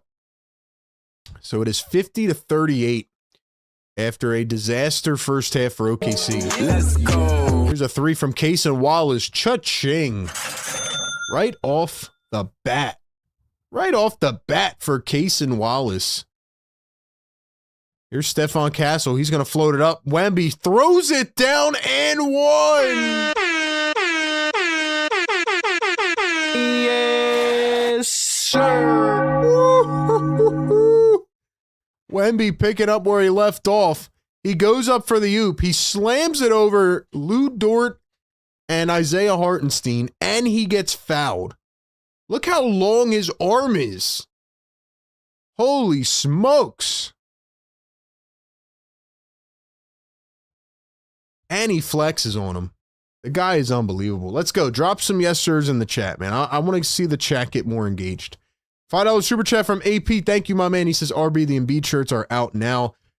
This Knicks team has worked hard since 2020 to get here. They shed blood, broke bones, took the losses, and no shortcuts. Well, AP, I hear you, man. And I do think the Knicks have made a lot of big splashes, and I think, they're seeing it pay dividends. But again, I'm just being honest with you, AP. It's not over yet, I understand breaking a finals drought and all that, and shout out to them. But you still got 4 games to win. It's not going to be a cakewalk, man. Just being honest. That's just my takeaway. Hartenstein floats it up and misses it. Here come the San Antonio Spurs. Vassell going to find Castle. He goes downhill, puts it up through traffic, and he is there with a tough bucket. And then he steals it away. He just lost it out of his fingertips. But, Castle is everywhere. Here's Wiggins for 3. It's short. Did Wiggins start the second half? Who's not on the floor? Lou Dort? I guess Dort is unplayable. Or no, he just got taken out, actually, because he got that foul, right? Yeah, he had 4 fouls. My bad. Spurs just scored again. They are unconscious right now. This is exactly what I was talking about at halftime. This is exactly how you needed to come out in the second half if you are the Spurs. They are on fire right now.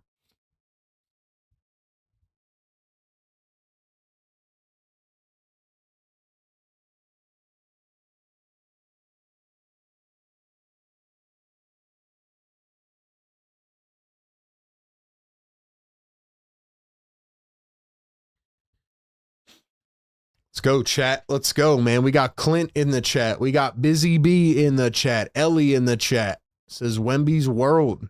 Dom in the chat.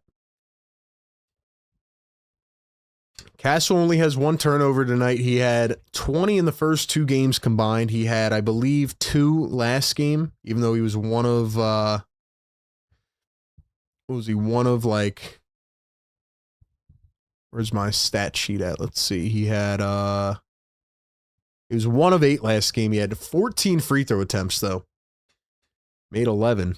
And he had 1 turnover in game 3 after having 20 in the first 2. But he needed De'Aaron Fox,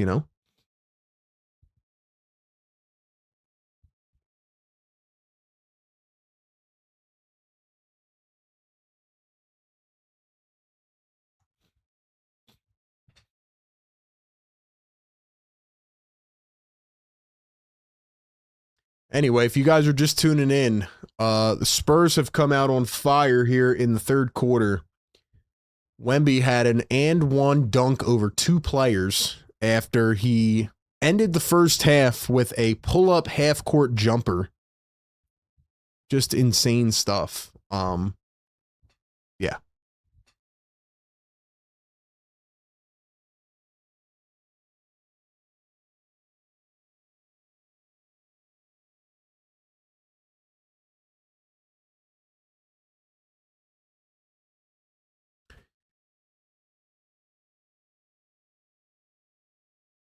Roadrunner says this one is about to be over in 5 minutes. His team is getting outplayed and outmuscled. Yeah, they got to wake up right now, man. They have to wake up right now.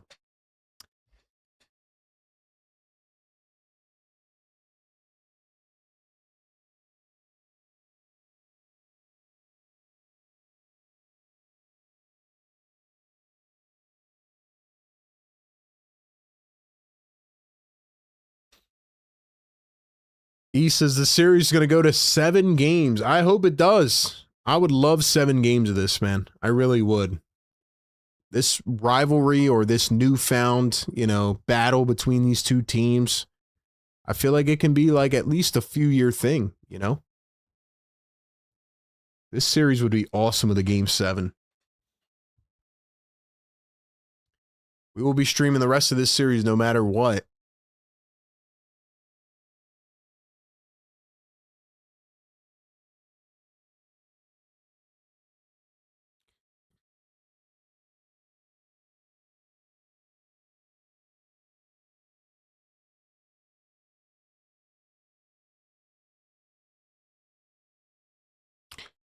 All right, man. Sean Sweeney, associate head coach for the Spurs. All righty, man. Here we go. 16-point lead for San Antonio. Here's SGA trying to get something going for Oklahoma City. He steps back, deep two, can't get it to go. Thunder get it back. Foul on the floor. Their arms are still locked. Hartenstein and Castle had their arms locked.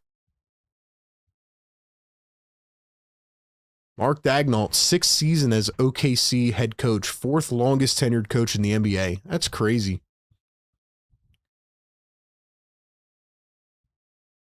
So here's Aaron Wiggins looking at inbound. McCain's going to stay on the bench. Caruso's on the bench. I'm not really understanding the minutes allocations right now, but there goes SGA right downhill to the basket.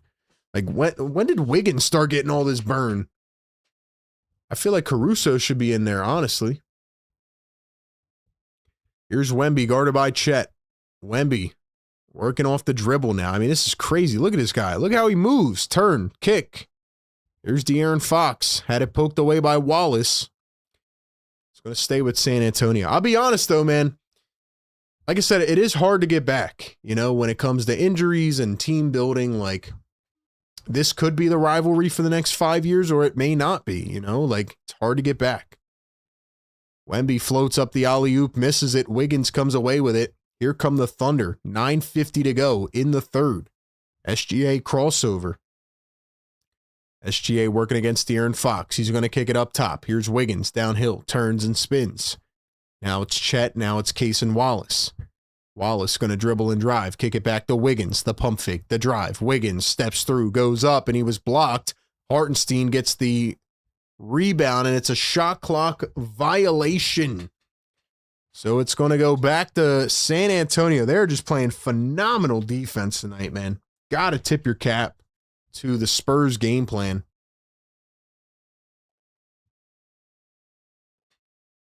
Spurs try a quick one down the other end, can't get it to go. Here come the OKC Thunder. Wiggins taps over to Chet. Chet going to pump fake. Chet, are you going to do anything in this series, man? We got another foul on the Spurs. Chet, are you going to do anything in this series, man?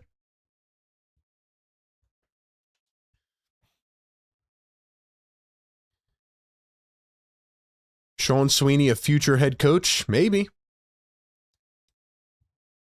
Here comes Alex Caruso back in the game. Is Brett Brown still on the Spurs coaching staff? I just remembered him. Let's see. Brett Brown is an assistant coach for the Spurs. Yeah, he is on the staff. Let's go, Brett Brown. Here's SGA coming around a screen. Steps inside, now takes it back. 8 on the shot clock. SGA bounces over to Wiggins. Wiggins from the corner. It's short. Here come the Spurs now in transition. That's crazy that the Thunder had no transition points in the first half. Here's De'Aaron Fox guarded by Alex Caruso. A lot of great on-ball defenders in this series. Fox working against Wiggins now. He's going to turn, drive through the lane, puts it up, had it poked away. Thunder have it now, 3-on-3. Caruso accelerates to the rim, floats it up, misses again. The Thunder cannot buy a bucket right now. Here come the San Antonio Spurs. It's Wemby. He's going to step back from the wing. It's short. And Castle is fouled on the putback attempt. Castle was trying to do what he did in game number 1. Or was that game 1 or 2? I forget. But whatever game that was where Castle just obliterated Hartenstein.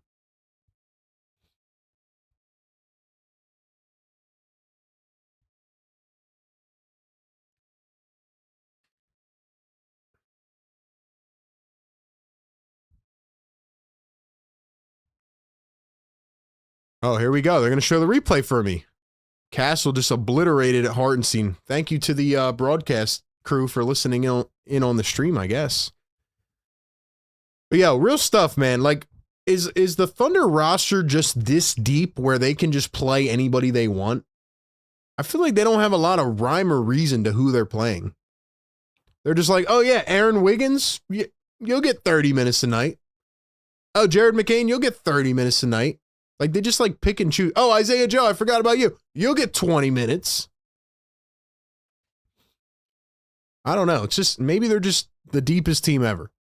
Here's Cason Wallace, guarded by Dylan Harper. Going to find Hartenstein. Hartenstein, here comes a double team. He gets poked from behind. No communication. Castle has it. Coast to coast. Wemby all the way. Slams it down with the left hand. Wembanyama jumped from the free throw line and he yams one down. 27 for Victor. Then he pokes it away again. It's another steal by the Spurs. They lead it by 18 points. Here's Harrison Barnes. Drives the lane, goes up, and he is fouled. The Spurs are cooking. He's on fire. Get some fires going in the chat, man. Can we get to 200 likes? Hit the like button, man.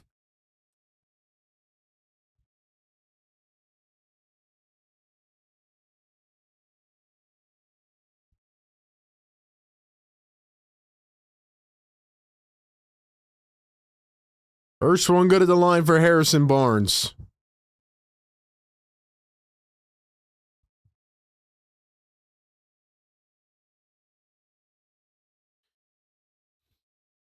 Ladies and gentlemen, this is awesome, man. I am having so much fun watching this series. It's so many like counter punches back and forth, man. So many counter punches. Barnes going to knock down a pair.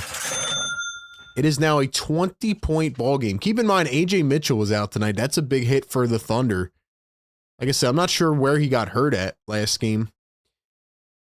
Here's the other Jalen Williams in the game. Here's SGA, guarded by Vassell. 7:30 to go in the third. SGA downhill, pulls up, jumper, misses it. Chet the rebound. Chet going to throw it away. Another steal by the Spurs. Harper on the fast break, 3-on-1, floats it up. Castle yams it down.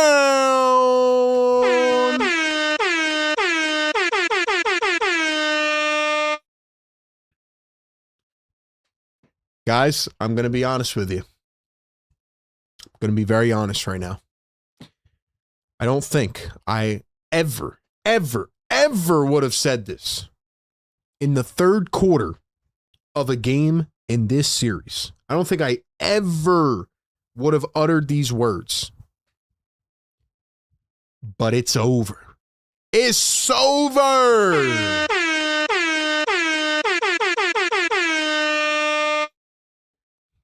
The level of defense being put on display right now by the San Antonio Spurs is one of the most impressive things that I have seen all postseason.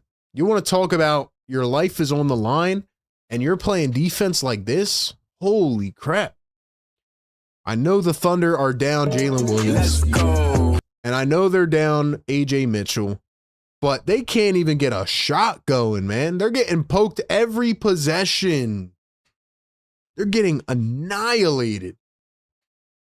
So many counter punches in this series, man. So many adjustments. This is phenomenal hoops. This is phenomenal hoops, man. Castle is playing his ass off on defense tonight. We deserve 7 games of this, man. Now, maybe because RB has the jinxology effect, maybe the Thunder will now make a 30-point comeback and I'll look like a fool. I wouldn't be surprised. But I never thought I'd be saying it, but this game's over. This game's over, man. Crazy, bro.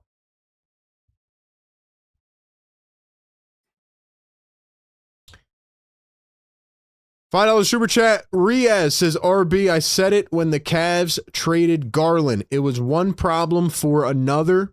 Cavs thought Harden was going to be different, and they found out the hard way. Riaz, what's going on, my guy? Riaz, I agreed with you at the time, and I agree with you now. I agreed with you then. I agree with you now. Dropped the short earlier today about James Harden and his lack of defensive effort and really just an embarrassing showing by the Cleveland Cavaliers in the conference finals. Yes, the Knicks are playing them off the floor, but the Cavaliers are showing absolutely no signs of any effort or energy or intensity, and James Harden is just walking around on defensive possessions. It's crazy, man. James Harden will never win, bro. There's going to be a lot of discussions about Harden when his career's done, but the playoff numbers speak for themselves. Simple as that. So, yeah, it's crazy stuff, man. Crazy.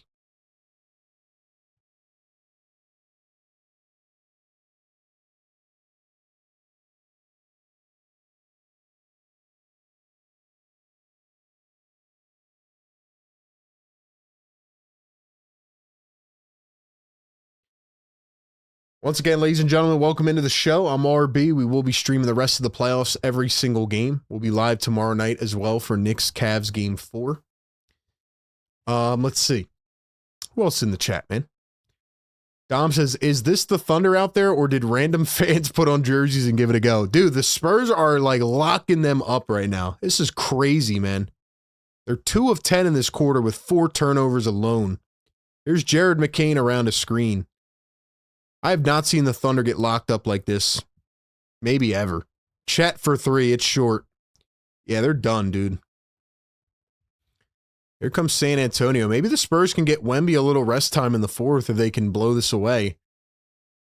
2 of 15 from 3 is crazy. Here's another 3 for San Antonio, and it went off the top of the backboard. Almost bounced in. Yo, RB, the Sixers are winning it all next year. Well, they got to chase these teams right here, so they better improve the roster. They better improve it.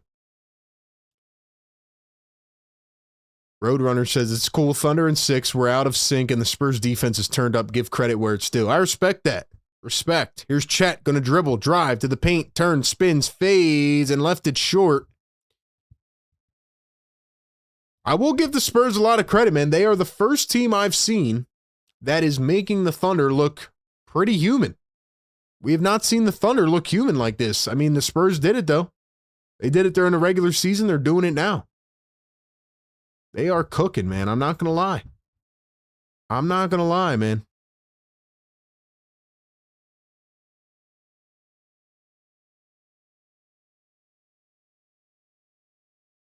All right, here we go. So Jalen Williams, Jared McCain, SGA, Chet, and Caruso. SGA drives, and he's fouled in the lane. I do feel like we're seeing a lot of whistles tonight, man. Been one of those choppy games again.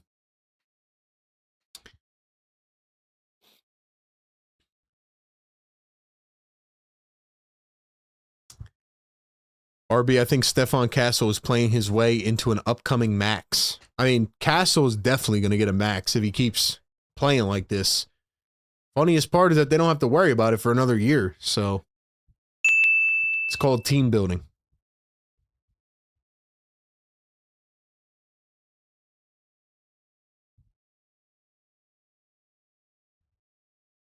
I wonder if Jalen Williams, J-Dub, is going to be able to play again in this playoffs. Re-aggravating a hamstring is not good. If he can't play again, then that definitely changes things. Harper going to drive and kick. Here is Harrison Barnes. He dribbles, spins, floats it up, can't get the bounce. Here come the OKC Thunder. Caruso driving it up the floor. He kicks it out to the corner. Williams a 3. It's short. 20-point lead for the Spurs. Here's Fox. Now Wemby. Wemby one-on-one against Jalen Williams. He drives, kicks. Here's Fox over to Vassell. Vassell going to drive, and he bounces out to the opposite corner. Up to Wemby. Nice dish to Fox for 3. Cha-ching! Pile it on.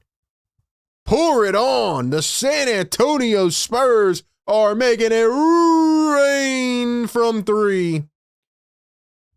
And McCain just got clamped. I turned my head for 1 second. It's out of bounds Spurs ball. They are everywhere and nowhere.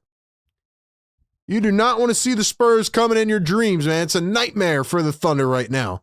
Fox going to turn, spin, kick. Vassell downhill, turns, spins, fades. He's fouled.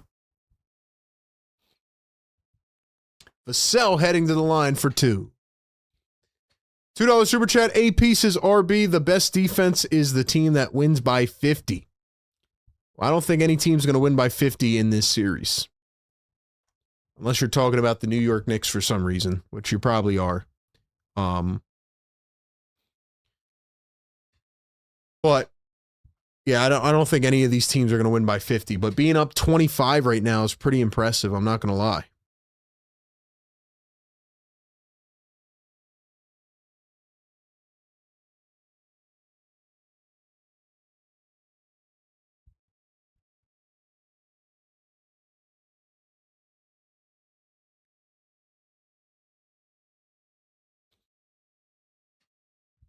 I'm super excited to watch the last, well, I mean, at this pace, it's going to be the last 3 games of this series. This has been everything as advertised, man. Everything as advertised and more, actually. 2 of 2 at the line. Brian Wright, general manager, San Antonio Spurs. Shout out to you, man. You've built a championship contending team in 2 years. SGA downhill, he goes up, and another foul. Do me a favor, if you guys are enjoying this show right now, drop a fire in the chat. Let's get it going, man. Push us through the algorithm, man. Let's go. Let me know if you want me to keep streaming this series. I want to stream the rest of the playoffs, man. Let's go. How are we feeling, man? How are we feeling? First one is good at the line for SGA.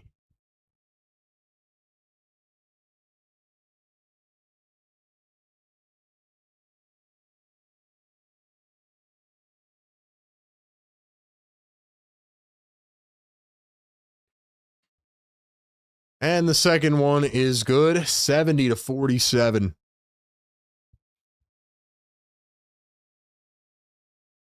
Here's De'Aaron Fox coming downhill again. He drives against Isaiah Joe. Floats it up, can't get the bounce. Cornette couldn't reel it in. Here come the Thunder. SGA coming down the other way now, working against Dylan Harper. He dribbles with the left hand, steps back. SGA going to one bounce to Isaiah Joe. Isaiah Joe, look at that rotation. Oh my gosh. Chad Holmgren kicks it out. Wow, look at these defensive rotations. Now Jalen Williams open for 3, and he clunks it. Did you see how fast those 2 defenders were shifting their feet and still getting back to their guy? Here's Vassell in the corner at short. Man, oh man. Harper puts it right back up and in. The Thunder look absolutely just dejected, man. Did the Thunder go out partying last night? I know these guys are like 22 years old, but I heard that none of them liked the party. So what were they doing last night? As SGA misses another one. This is the type of win that could honestly swing a series too, though. Jalen Williams takes a charge on the other end from Carter Bryant. Did these guys have like a video game party last night or something? Was it one of their birthdays? Let me know in the chat. Let me know in the chat. Was one of these... Oh my gosh, Mitch Johnson just grabbed Carter Bryant by the jersey like he was about to strangle, and he said, dude, get your head in the game, as they're up by 25. Wow, I kind of like Mitch Johnson even more after that. He literally grabbed him by the jersey, said, listen to me.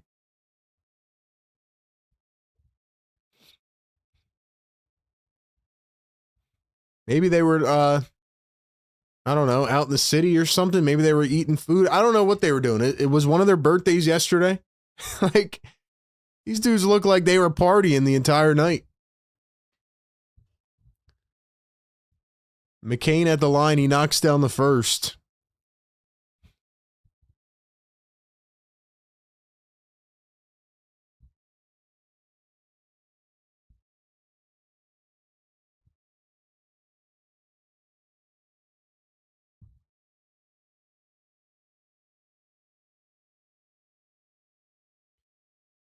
All right, so the free throw's good.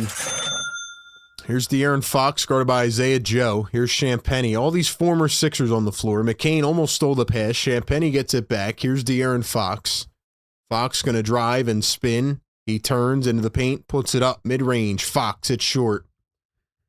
SGA has it now, coming down the other end. SGA accelerating, driving all the way, goes up and in. And we got a timeout on the floor. 3:28 to go here in the third. Spurs lead it by 21 points. Let me ask you guys this in the comments right now. What is the percentage chance that the Thunder come back and win this game?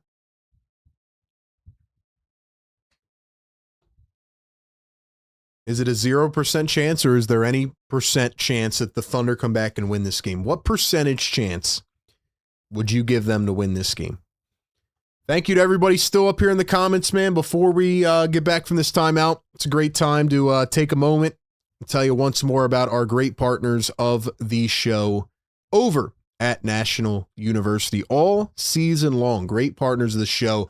You got to check out NU, man. Go to nationaluniversity.com, click their link, and check out all the programs they have to offer. Over 150 degree curriculums to choose from.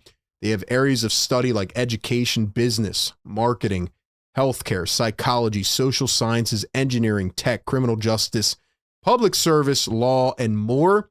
They have all the information you need on that site and on that link.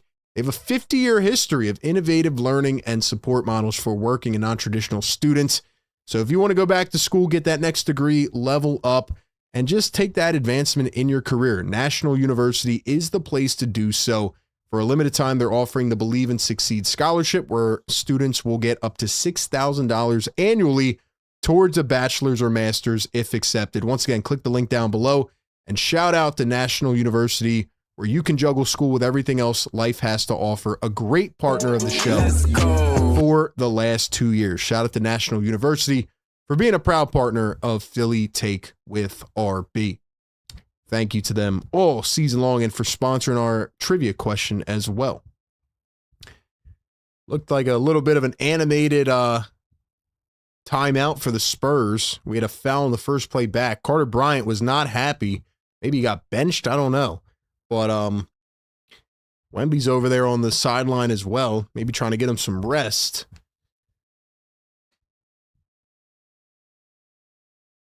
My percentage chance of the Thunder winning this game right now is like 2%. Now what? We got another review? Oh my gosh, man. We got another review. All right, I'm going to drop some of the links here in the chat. Shout out to the great mods who have been holding it down for us as well. And yeah, man. Guys, I'm going to drop our link tree in the chat. You can click this link. It'll take you to all of our social media, so you can follow us everywhere. Stay up to date with us. And I'll drop the Discord link as well. $5 super chat from my guy AP. Thank you so much. He says, this has been an outstanding playoffs, and they got a lot of help in the draft, moving up every year. Great job. Hit the likes for the man in Philly. AP, let's go!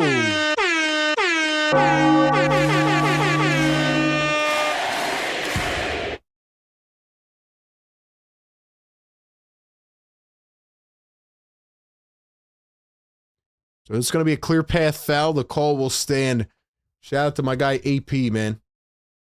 Thank you to AP for supporting us, man. Shout out AP. Hit the likes, man. Let's go. Get us through that algorithm and keep us going. Keep us going, man. Let's go. Let's go.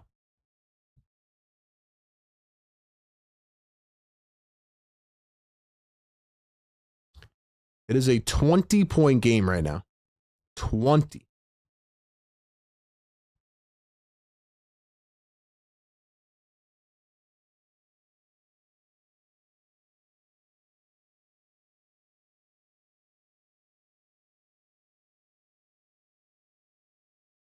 There's a pull-up from Isaiah Joe. That one's short. Thunder tap it back.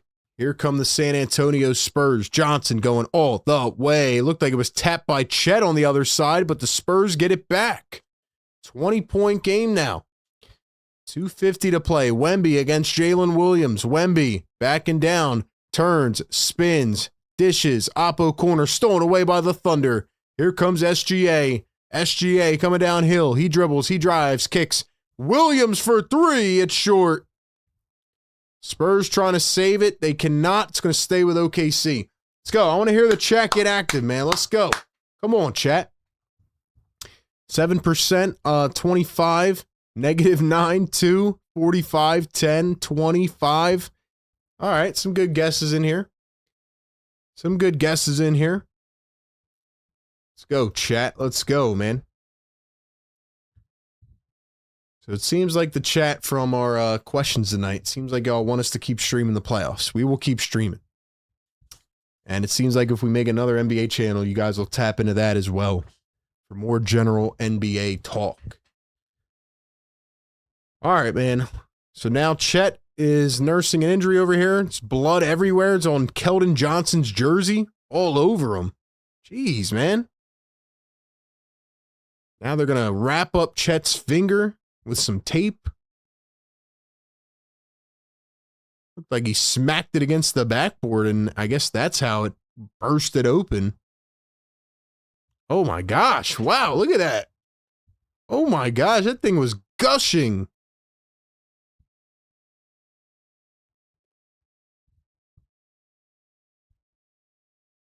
Now they're trying to scrub off Keldon Johnson's jersey. Holy smokes. Now it's on the backboard too. There's blood on the backboard.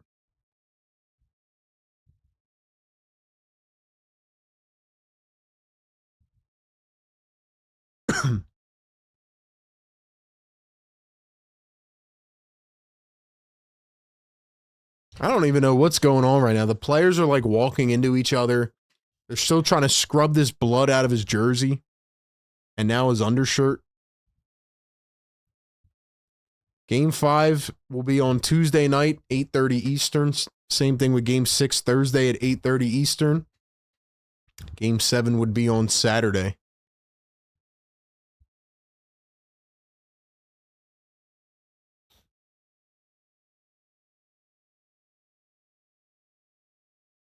Now they're wiping up the floor. Yo, this guy was bleeding everywhere.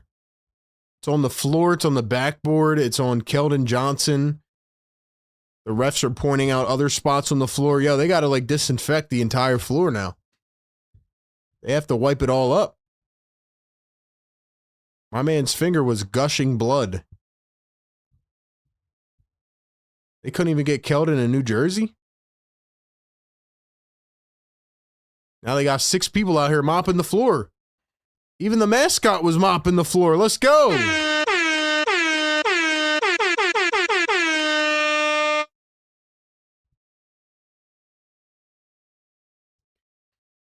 The coyote is wiping the floor.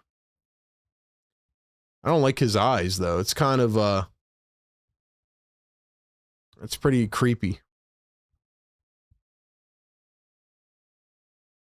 Harrison Barnes was trying to act like he was tying his shoe. Oh, okay, I see what happened now.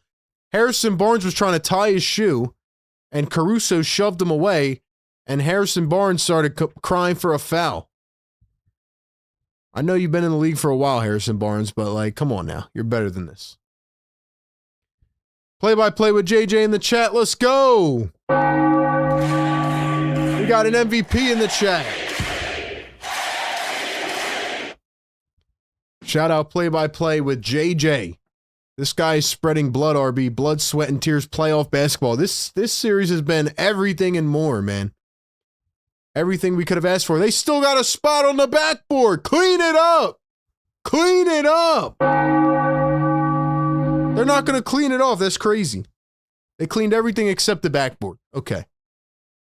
20-point game. Here's Jared McCain. The inbound, the drive, the layup. Got it.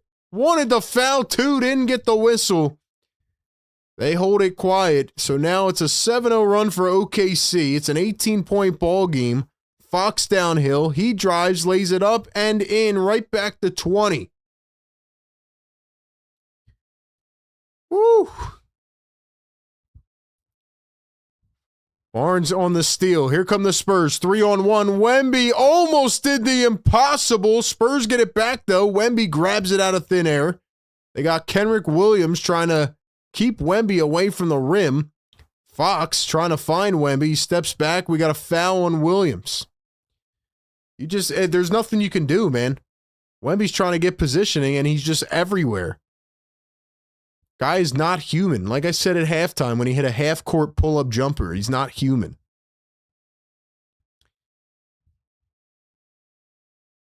Shout out to the members and the mods in the chat, man. Appreciate y'all being here. We got Ellie in the chat, Dom, AP, play-by-play with JJ, Busy in the house. Mark, what's up?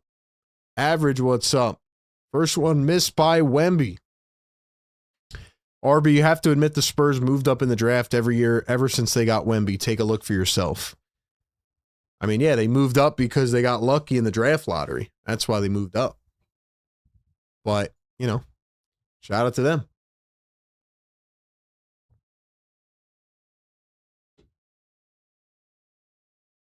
Wemby going to knock down the second. 21-point game. Let's go. Get these likes up, man. Subscribe to the channel. Let's get it. We're streaming every game for the rest of the playoffs. Here's Jalen Williams. He drives into the paint.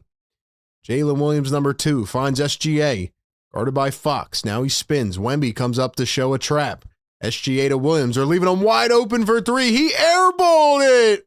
Are you kidding me? This guy stinks! He airballed a wide open 3. This game is over, man. The Thunder are done tonight. I think it can be twofold. I think the Thunder are out of sync and they can't hit anything. They're like 2 of a million from 3. They're 2 for 20. When did the Thunder go 2 for 20 from 3? Wemby a 3, gets the bounce. Are you serious? This guy's ridiculous. But yeah, the Thunder are just ice cold, but the Spurs have played phenomenal defense tonight. Wemby now up to 31. Drop the 30s in the chat for Wemby. SGA gets doubled. Here's Isaiah Joe. He drives and kicks. Williams from the corner. He answers back. Kenrick Williams with a much-needed triple. Here come the Spurs. 1 to go in the third. Keldon Johnson drives and spins. He goes inside, kicks out to Wemby. Now Fox. Fox drives and kicks. Harrison Barnes trying to answer it short.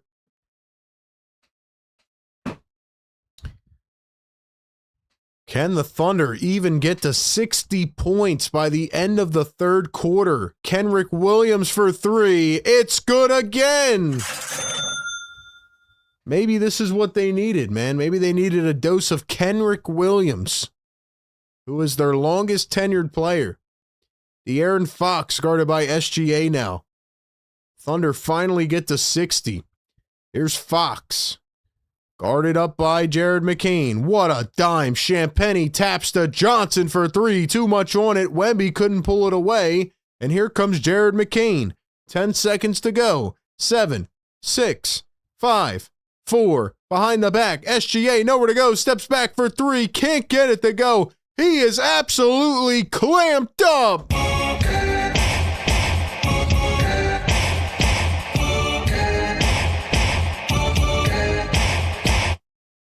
Yo, SGA is getting clamped right now, man. Absolutely clamped. 120 people in the chat. Welcome into the Playoff Game Day live show brought to you by our great friends at National University. Ladies and gentlemen, we are going to quarter number 4. Quarter 4. 18-point game. Spurs lead it. Ladies and gentlemen, I'm going to go get some more water, and then we will be right back, and we will finish out this game. Drop some comments in here if you got any questions for me, any thoughts on this game, drop them in the chat, and we will be right back in a moment.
All right, man.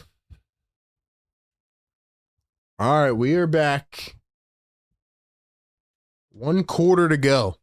Can the OKC Thunder have any chance of coming back in this game, or do the Spurs run away with it? We are about to find out.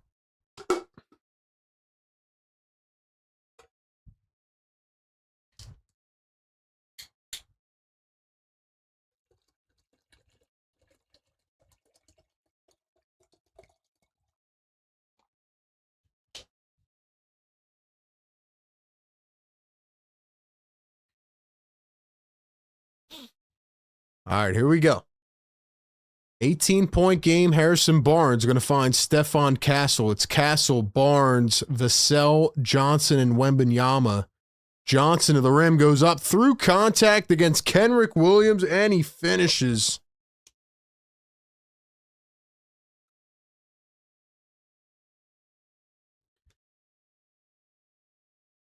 Here's Isaiah Hartenstein up top to McCain. McCain coming around a screen. He's going to drive into the paint. McCain scoops it up and not close. Here come the San Antonio Spurs. Castle drives, kicks. Vassell for three. It's short.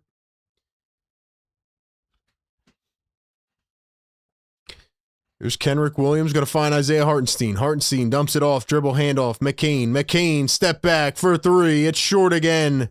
McCain with an absolute clunker tonight. He's been terrible. Isaiah Joe for three. It's short. Spurs keep the Thunder away from the boards, and here they come. Vassell over to Castle. Castle going to dribble, drive, and he was fouled en route to the bucket. Beer Battered Gummy Shark in the chat. What's up? Beer Battered Gummy.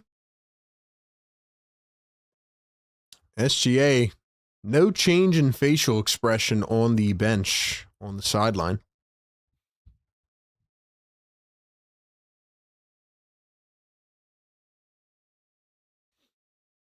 Here's the pass to Wemby, and we got another foul. Back-to-back whistles.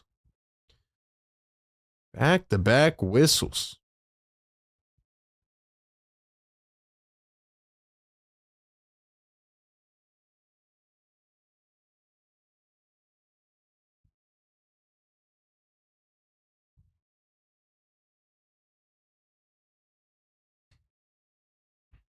Let's go, chat. Let's go, man. Guys, get these likes up, man. Let's go.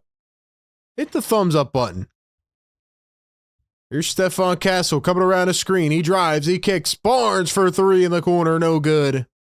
Gets his own rebound, though. He drives, goes up, and another whistle. This game is getting annoying to watch, man. It's a foul every 2 seconds.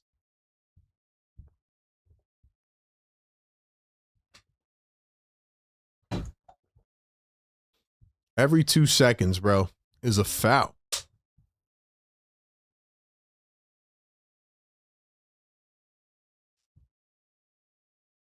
First one good at the line for Barnes. How many fouls we got tonight, man? 49 fouls. Wonderful. 39, my bad. 39 fouls tonight. Second one is good for Harrison Barnes. Thunder are currently shooting 4 of 25 from three. 17%, which is pretty crazy. 16%, actually. Here's Isaiah Joe. Joe going to find Hartenstein. I like how they just stopped trying to get Hartenstein to the rim with that push shot. And now Wiggins just got ran over. Here come the Spurs. Castle behind the back dump, and Wemby with a ferocious left-handed jam. They're just bullying him right now. I said Wemby would have 38. He's got 33 right now, so we'll see what happens. But, yeah, man.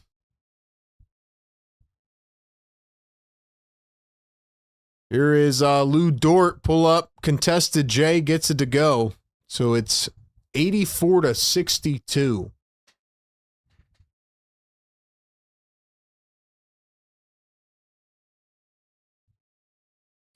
Castle dribbling, driving, dumps it down low. Here is Keldon Johnson. He puts it up, and that one is knocked away.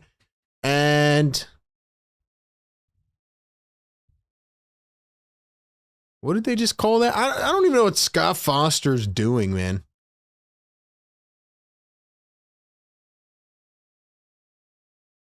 What a dunk by Wemby. This guy is not human. He really is not human. It's crazy, man. All right, man. Let's see who's up in the chat, though. Let's go. Drop some comments in here. We'll read them out, and we'll see who's up in the building. We got a jump ball, Hartenstein and Keldon Johnson now. Spurs fans have been electric all night. Here's Wemby after the Spurs win the tip-off. Bounces it down low, stolen by Isaiah Joe. Here come the Thunder out and running. Thunder may keep their starters, most of them, on the bench the rest of the game. Wiggins a step back to it, rolls up and falls through. So it's a 20-point game yet again. Thunder with 16 turnovers on the evening. Here is Stephon Castle. Castle working against Isaiah Joe. One-on-one. Crossover. Now he kicks to Barnes. Barnes, the longtime vet. He steps back. Floats it up. And another foul. Another foul. Chat, what is your one takeaway from this game? If you have one sentence to summarize your takeaway, what is it? What is your takeaway from this game?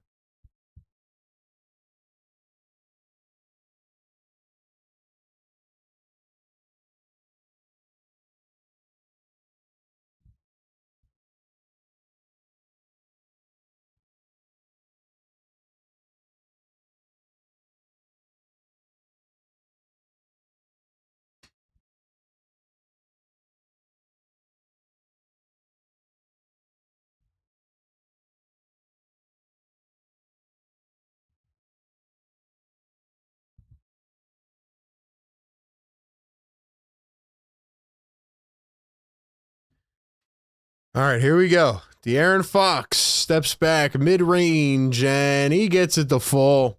Spurs are just getting every bounce, and the Thunder cannot buy a bucket. 32% from the field. 16% from three. Here's Aaron Wiggins. The drive, the spin, poked away again, out of bounds. Going to stay with OKC, 10 on the shot clock. I don't think the Thunder thought it was possible for them to get beat like this. That's a great way to describe it, Busy. That's actually a great way to describe that. RB, it looks like the Knicks will get another 7 days plus off before their opponents. This is working out for them quite well. That's a great take. Yeah, that's what I was saying earlier, Riaz. Like, the Knicks are going to get a very big advantageous rest, especially if this goes 7 games. Knicks are going to be very well rested for the finals. That could bode well in their favor, to be honest. What's the largest point differential the Thunder have lost by? They don't get blown out often. Yeah, I don't even know. I'm sure we'll get a couple big stats on it tonight, but honestly, it's pretty crazy. It's pretty crazy. I've not seen the Thunder lose a game like this in a very, very long time. It's been a long, long time since I've seen the Thunder look like this. I just didn't... I knew this game and this series would be hard fought. I didn't think we'd see them look like this, to be honest with you. Like I said, this is the type of game that could swing momentum in this series, but I feel like I've been saying that every game, and like, I don't know. I don't know what's going to happen. So we'll see. It is pretty crazy. 86-66 now. 8:10 to go here in the fourth. SGA remains on the bench. Here's Chet back in. Chet needs to wake his butt up and do something. I know he has 8 rebounds tonight, but he has been quiet. Here's De'Aaron Fox. He's going to put up a deep 3, and that one is short. Cornette trying to get the board, and the Thunder come away with it. Here's Lou Dort, crossover, drive. Dort downhill, kicks to Chet. Chet going to step back, find Williams. Williams for 3. It's short. Here come the here come the San Antonio Spurs off the Thunder miss. Harper drives and kicks. Vassell, Johnson, another look. He puts it up, misses everything. Williams almost tapped it back into the rim, but now the Thunder come down with it. They only have 66 points. Here's Kenrick Williams going to drive baseline, kick to Wallace. Wallace has not played for a handful of minutes here. Very odd rotations by Dagnall tonight, and Wiggins puts in the mid-range J. So it is an 18-point game with 7:08 to go.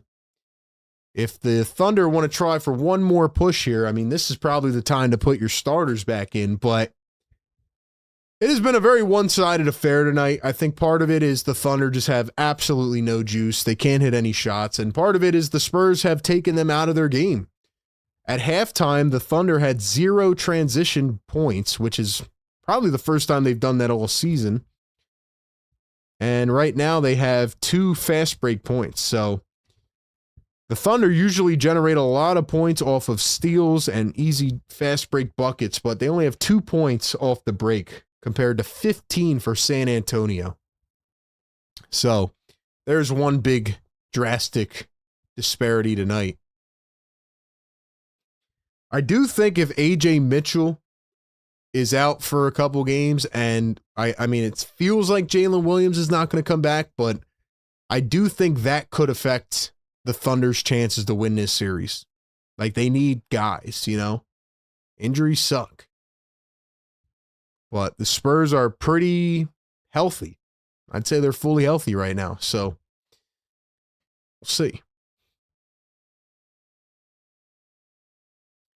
Knicks have not faced a defense like either of these teams. I agree. And that's why I think Knicks fans are getting way too overconfident by defeating the Cavaliers with James Harden, who doesn't show up ever. The Knicks have not played a defense like this, so it's going to be very, very telling. We'll see what happens.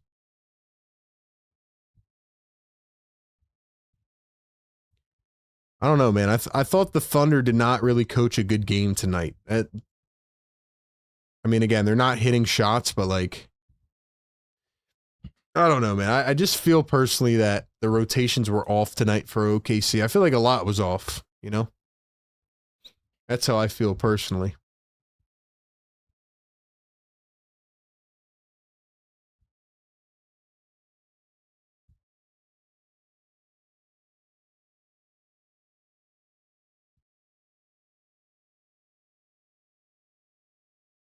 Let's go, chat. Need y'all to get these likes up, man. Chat's kind of sleeping tonight.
All right, here we go, man.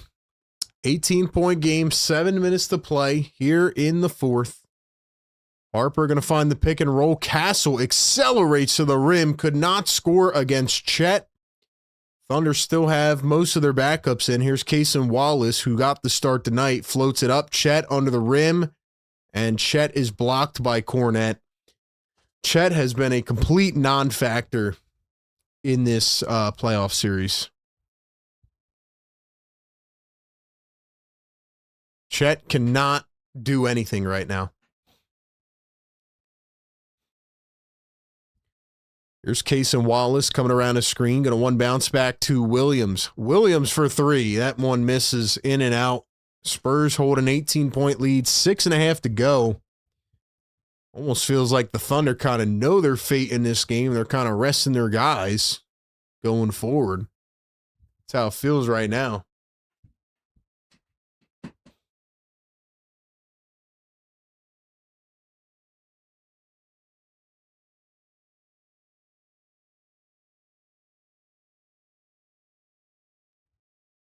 So now it is Dylan Harper at the line for a pair, trying to extend this back to 20 for San Antonio.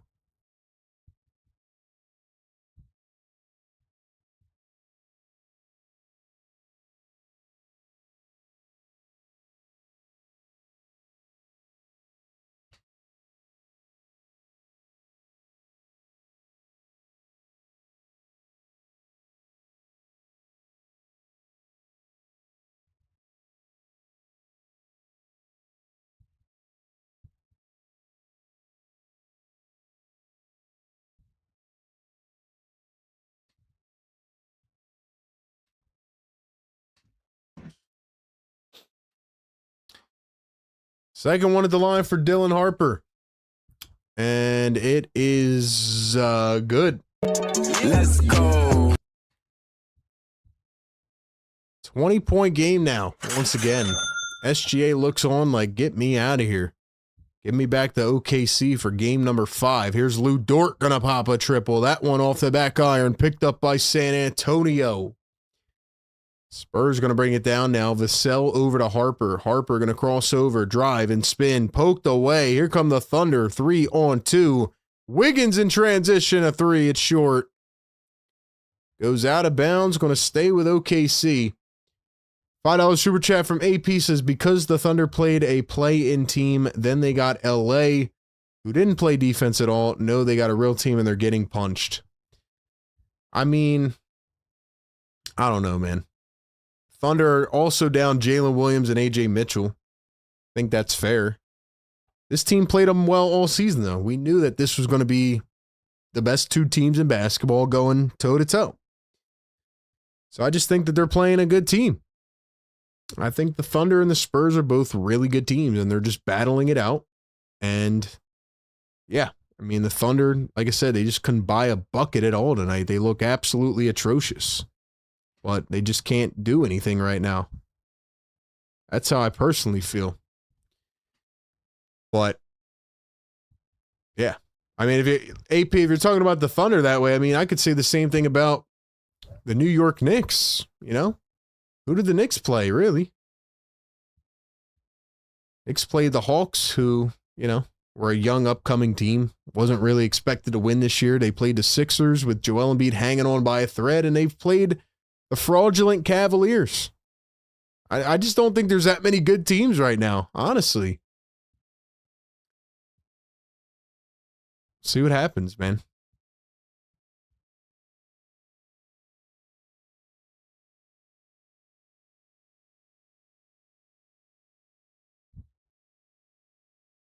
Just giving my thoughts, though. Just giving my thoughts.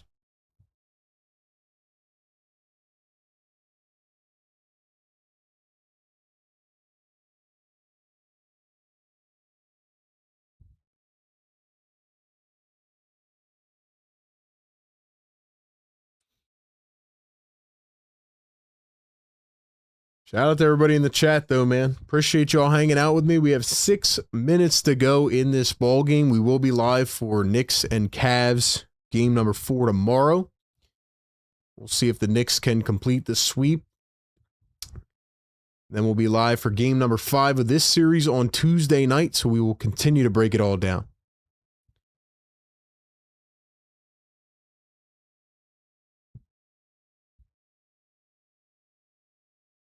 Tom says, I was itching to use a timeout, unlike the Cavs coach. Kenny Atkinson should be fired, man. The way that he has coached that series is a joke. A joke. Riaz says, Cavs are frauds. Riaz has been saying it. He has been saying it for a minute.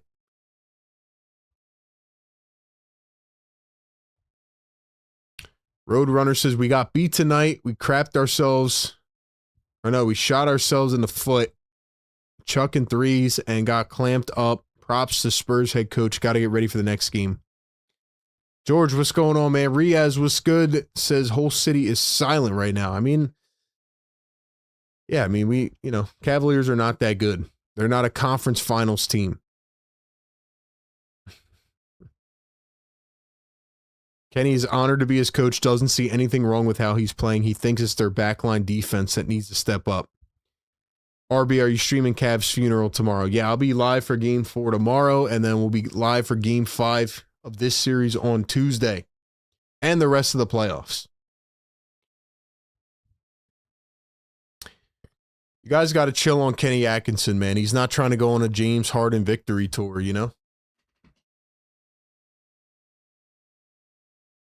Spurs have 20 points off of turnovers and 15 fast break points in this game. Here's the inbound to Isaiah Joe, 88-68. Thunder taking an absolute whooping tonight. Joe, a step back three. That's off the mark. Thunder couldn't throw a ball into the ocean if they tried tonight. Here's Kenrick Williams over to Aaron Wiggins. Wiggins going to drive, floats it up, left it a tad short. We have another foul. Bro, how many fouls, man? Got a foul every 2 seconds.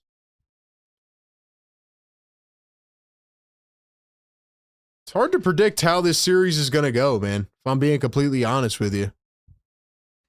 It's very hard to know how this series is going to go because I feel like the Thunder, man, it's been up and down, you know? Same thing with the Spurs. Like, it's all adjustments, all coaching adjustments, and sometimes it's just making shots versus not making shots. Is that Wemby in the tunnel? I don't know what Wemby's doing. I think he's ready to go home. Wemby's like, get me out of here. This game's over. Here's Devin Vassell up the floor, guarded by Kenrick Williams. He's going to drive, turn, spin, kick it back to Fox. Fox guarded by Wiggins. He crosses over, drives downhill, floats it up, and Cornette slams it down on the back line. 90-68. Luke Cornette with 6 points. Here's Kenrick Williams, drives, and another foul. Do these refs just want to be felt tonight and want to be seen? Like, what are we doing, man?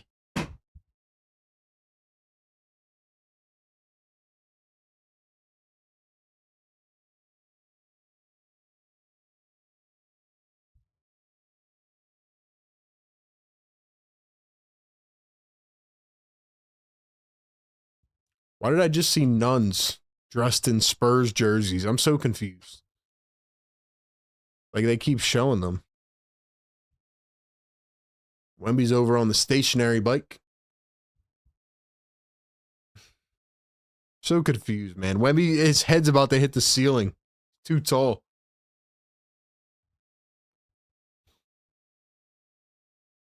Kenrick Williams going to knock down the free throw, 20-point game.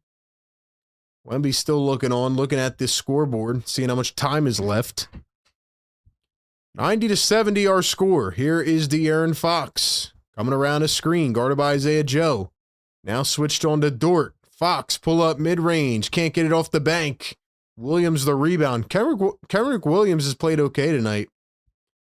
Here's Isaiah Joe up the floor, no look pass, drive, the layup missed by Wiggins.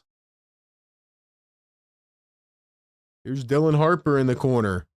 Harper going to turn and kick. No, he's going to keep it himself. Never mind. Drives through two and slams it down at the rim. What a play by Dylan Harper. Harper wanted a foul. What a play, man. He said, I'll take it myself. All good. Williams contested on the other side. 92-70. Champagny as it's stolen away. Here come the Thunder. Isaiah Joe in transition. Knocks it through. 92-73. Here is De'Aaron Fox. Fox again. Now he's going to drive, go up, fouled, and one. Yeah. and one. Spurs just continue to finish these tough buckets, man. They're relentless. Relentless, man. Holy smokes.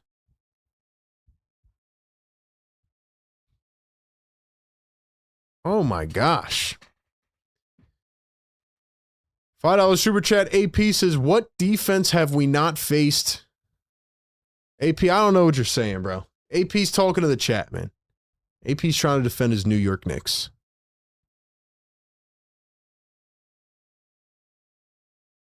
AP is talking his talk, man. AP's on one of his tangents right now. AP is on a tangent right now. Listen, man. We're not even to the finals yet. We're not even to the finals yet, AP. You got to beat the Cavaliers first. Knicks could always choke a 3-0 lead. Yeah, if the Knicks choked a 3-0 lead, man, I would laugh so hard, man. It's not going to happen, but we're not even to the finals yet, man. Oh, man.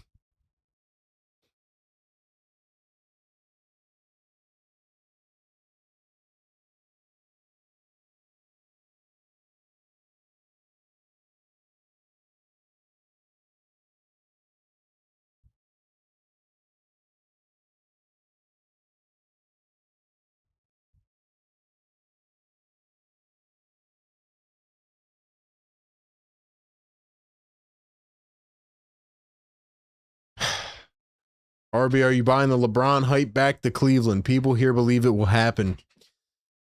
I don't know, man. I don't know. Personally, do I think LeBron wants to uproot his family again and go to Cleveland? No. I think LeBron wants to be on Rodeo Drive and eat at the best restaurants and just be a celebrity. So no. I don't think LeBron has anything to prove by going back to Cleveland. That's how I personally feel. But if he does, credit to him, man. Into the game now is Nikola Topic. That's how you know the Thunder have waved the white flag as Isaiah Joe lays it up and in. And Topic was supposed to be a top 5 player in the draft a couple years ago. Did we just call another timeout?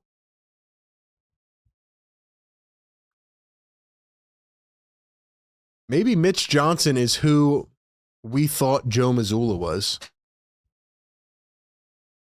Here comes Wemby back out onto the court. He's like, yo, you need me to come back in, coach? I mean, I give Mitch Johnson credit. He sees the Thunder score 1 bucket. He's like, listen, I got to call a timeout. But Mitch Johnson might be who we thought Joe Mazzulla was.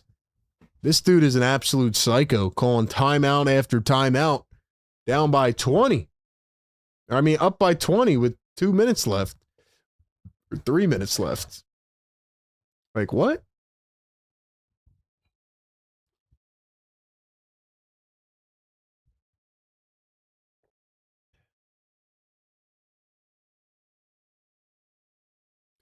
OKC is 5 for 32 from 3. What is that, 15%? Let's see, 16%, 5 of 32. Yeah, that won't happen again, I don't believe, in this series. I don't believe that'll happen again in this series.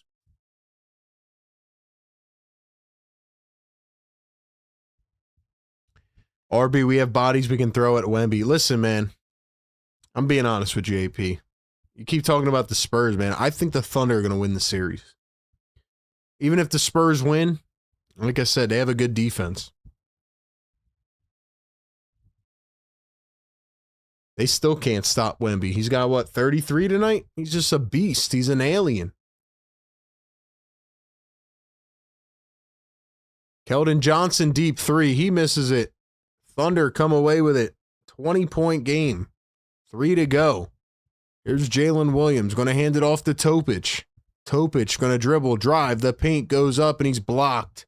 Spurs have it. Olynyk is in the game. McLaughlin is in the game. Olynyk turnaround fade away, misses it. McLaughlin gets it back. Lindy Waters is in the game. Olynyk a 3, misses it. And the Thunder come away with it. 20-point game.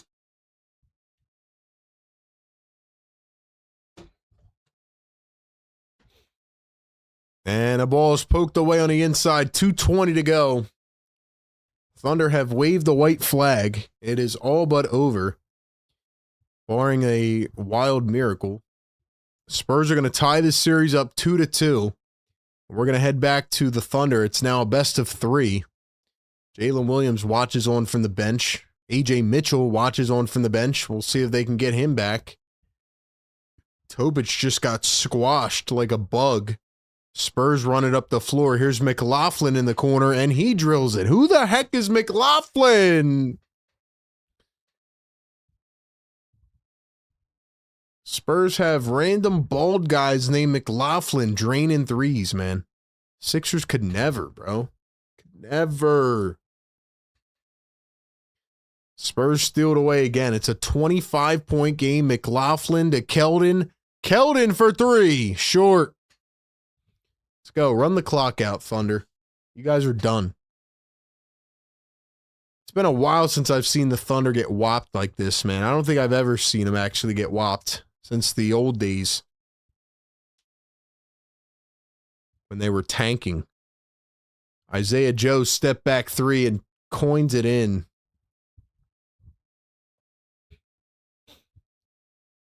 How many minutes would McLaughlin play for Nick Nurse or Doc Rivers? McLaughlin a 3, misses it. Thunder come away with it. 1 minute to go. Yo, why is the crowd empty? Why is it half empty, man? Are fans leaving the arena? That's kind of fraudulent, San Antonio. That's kind of fraudulent. I'm not going to lie. You guys aren't staying till the end? Fans that are here are now on their feet. Here's Kelly Olynyk, man bun for 3, and he coins it in. Dude, Kelly Olynyk, man, I can't believe he's still in the NBA. One of my most hated players ever. Man bun. Here's Topic, finds a cutting Kenrick Williams, goes up, lays it in at the rim. Thunder will be ready for Game 5, but the Spurs showed a lot tonight defensively. And just an absolute beatdown, man. Let's go. Just an absolute whopping.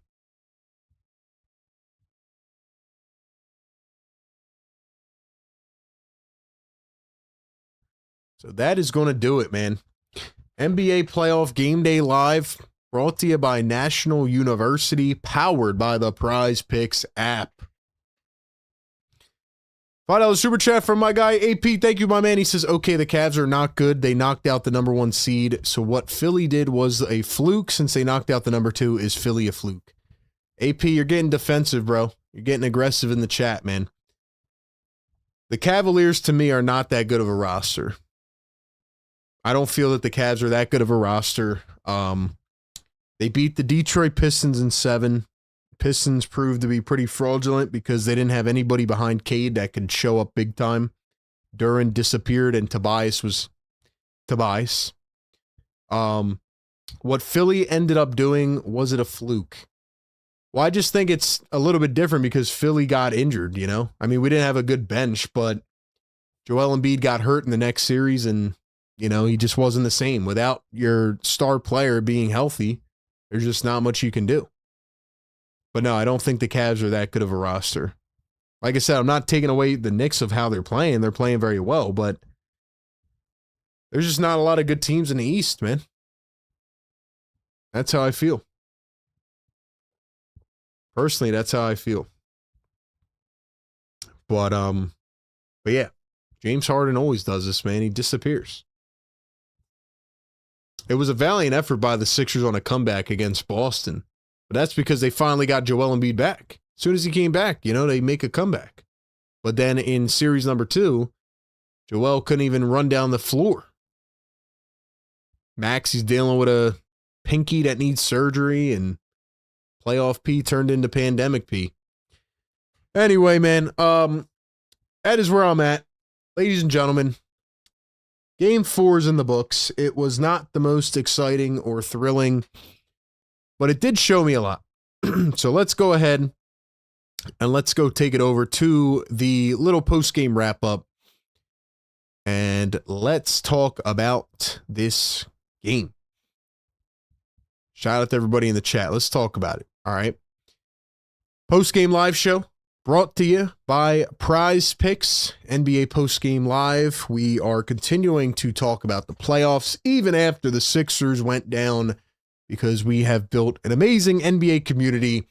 And Game 4 is in the books, and the San Antonio Spurs absolutely demolish, destroy, and pants the Oklahoma City Thunder in Game 4. We're going to talk about what it means for tonight. We're going to talk about the long-term ramifications and whether this translates into Game 5. But first and foremost, I do want to give the San Antonio Spurs major credit. Because I said in the pregame show tonight that Victor Wembanyama needed to have the biggest game of his career. This was the most important spotlight so far of Wemby's young, amazing career. And he needed to show up and deliver tonight. And that is exactly what he did. Victor Wembanyama played 31 minutes tonight. I don't think he played in the fourth quarter, if I'm not mistaken. Actually, he played a couple minutes in the fourth, but in pretty much 3 quarters, the guy drops 33 points, 8 boards, 5 assists, 2 steals, and 3 blocks. And he has one of those ridiculous stuff the stat sheet type of games. He makes his impact felt. And in the last couple of games, the main difference was that the Thunder were being extra physical, and they were not letting Wemby get to his spots. Simple as that. They were roughing him up. They were being physical. They were giving him elbows in his side. And Stephon Castle couldn't deliver with De'Aaron Fox out, even when Fox came back in Game 3. Yeah, Castle didn't turn the ball over as much because he wasn't being asked to run point.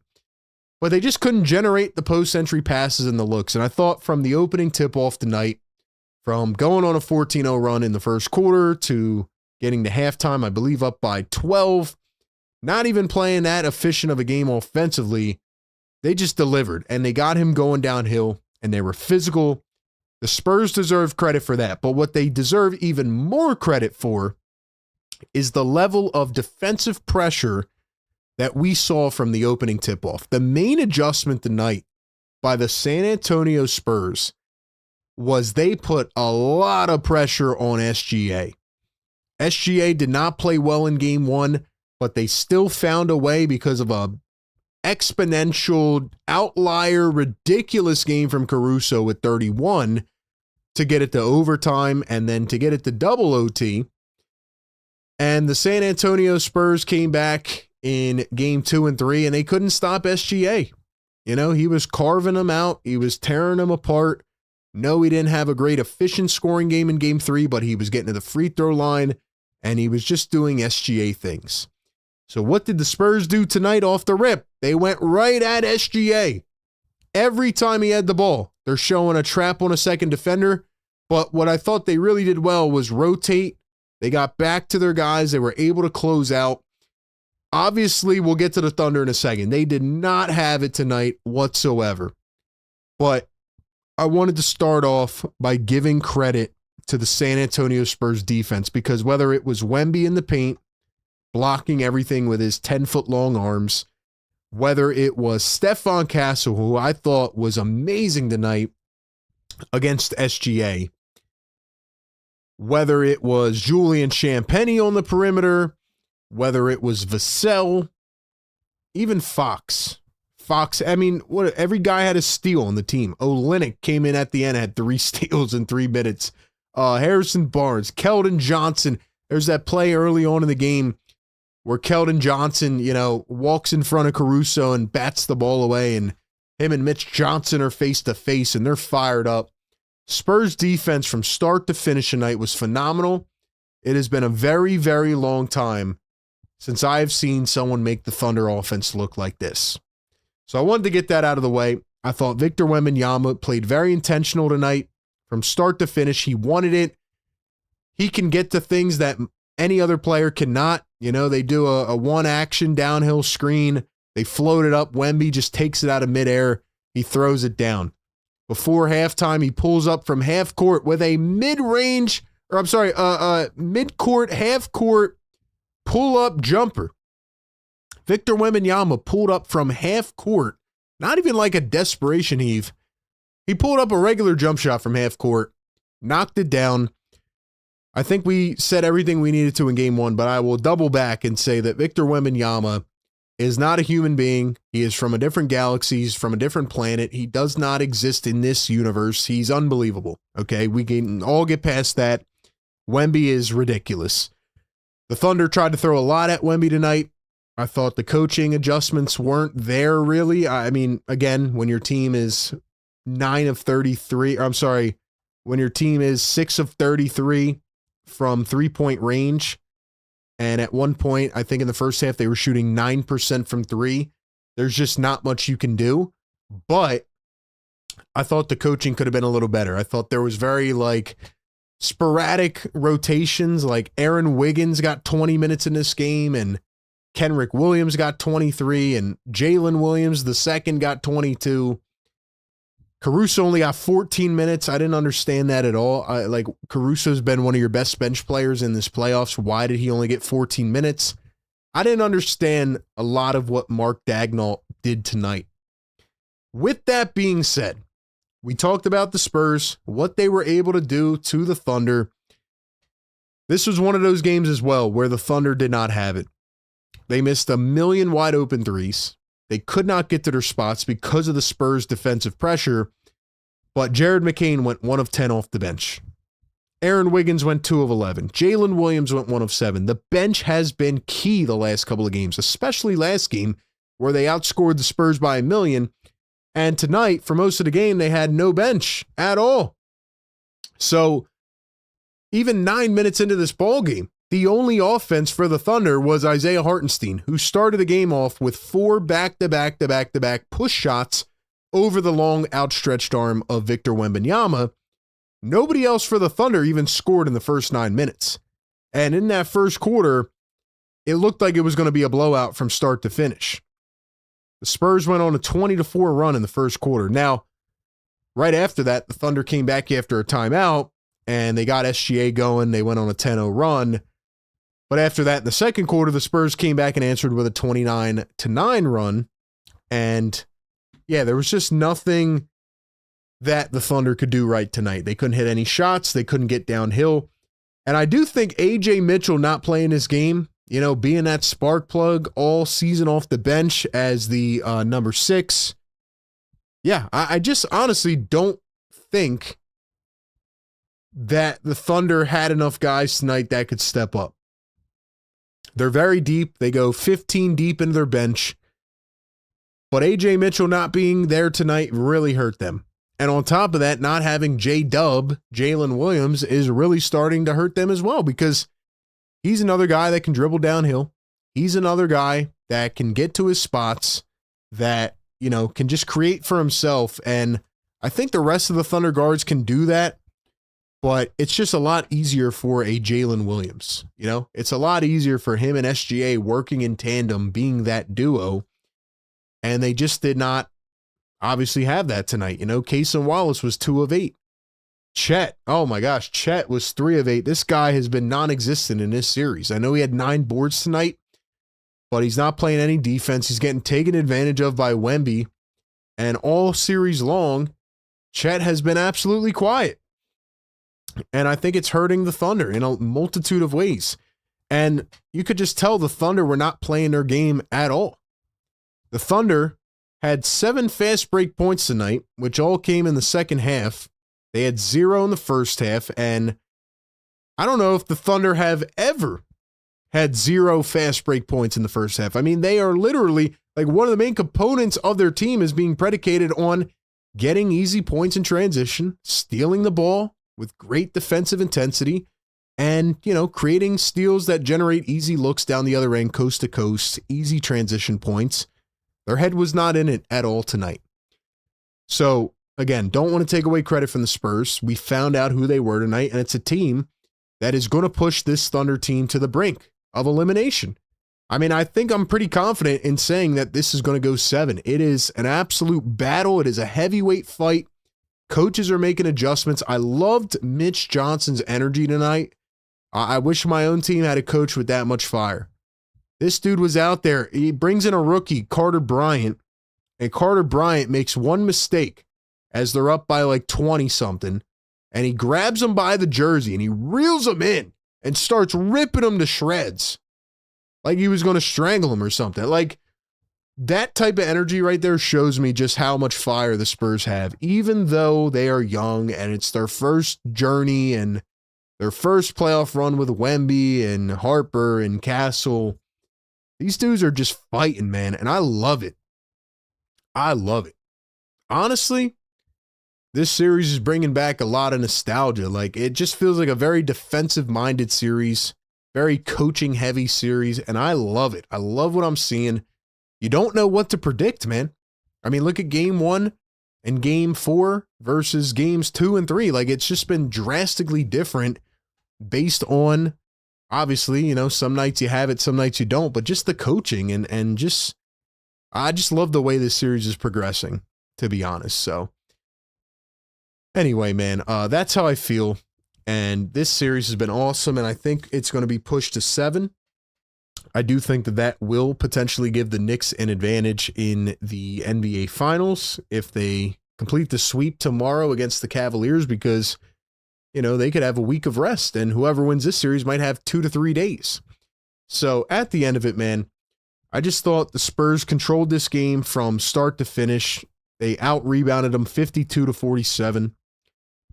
They caused 17 turnovers, and they had 27 points off of 17 turnovers. Now, again, are the Thunder going to shoot 33% from the field again? Probably not. Are they going to shoot 6 of 33, 18% from 3? Probably not. And also, the Spurs did have 14 more free throw attempts in this game. The Thunder were off, but the Spurs really forced the issue, and they were phenomenal tonight in almost every aspect. And I don't even feel like they played nearly their best offensive game. They had a couple sequences where they're swinging the ball around the perimeter. But again, it's just Victor Wembanyama. Like, those guards can get downhill and they can just throw it high up into the air. And like, Wemby's going to stretch his arm out behind the backboard, somehow find the ball and slam it down. I mean, it's ridiculous. It really is. It really is, man. So I'm very curious to see how the rest of this series plays out. I don't think that this was a normal OKC game, but, you know, if there's a team that's going to push them to the brink, it is the San Antonio Spurs. They did it all regular season. They've done it in a couple games in this series. And just as a basketball fan looking from the outside in, I mean, this is like phenomenal hoops, man. We deserve 7 games of this series. We really do. So we will see how it plays out, man. Those are my main takeaways in this game. How do you feel about it? Do you think the Spurs have potentially now flipped the series back? Do you think that this is a momentum killer type of game? If you're OKC, do you think the Spurs can now win this? What do you think? Let me know your thoughts down in the comments.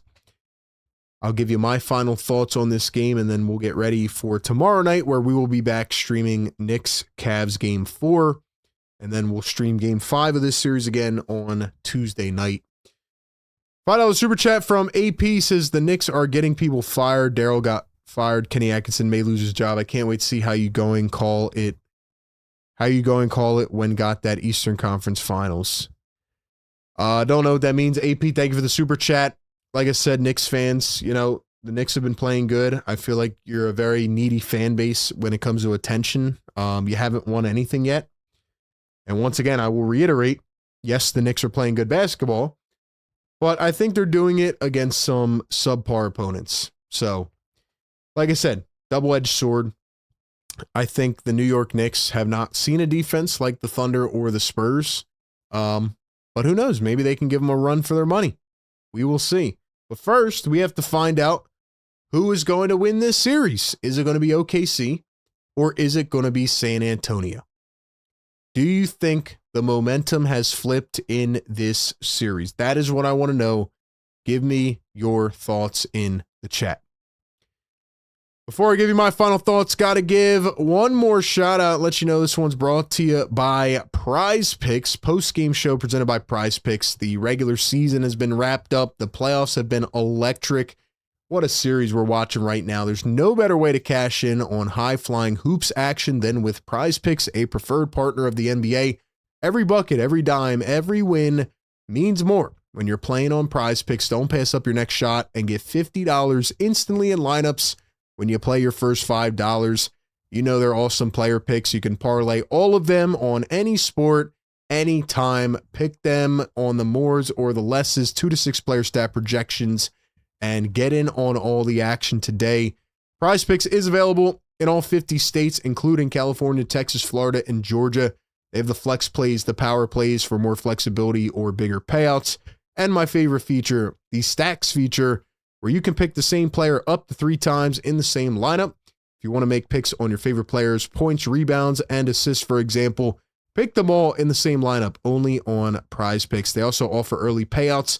So if you and your player gets off to a hot start, you have the option to cash out the winnings before the game even finishes. Download the Prize Picks app today. Use code CLNS, get $50 in lineups after you play your first $5 lineup. Once again, that is code CLNS, get $50 in lineups after you play your first $5 lineup. Prize Picks, a preferred partner of the NBA. Shout out to them for being the partner here of the Philly Take with RB NBA Playoff Game Day Live post-game show. Back to it.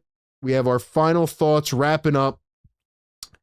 Do the San Antonio Spurs now have the momentum? We head back to OKC on Tuesday night, 8:30 Eastern tip-off for game number 5.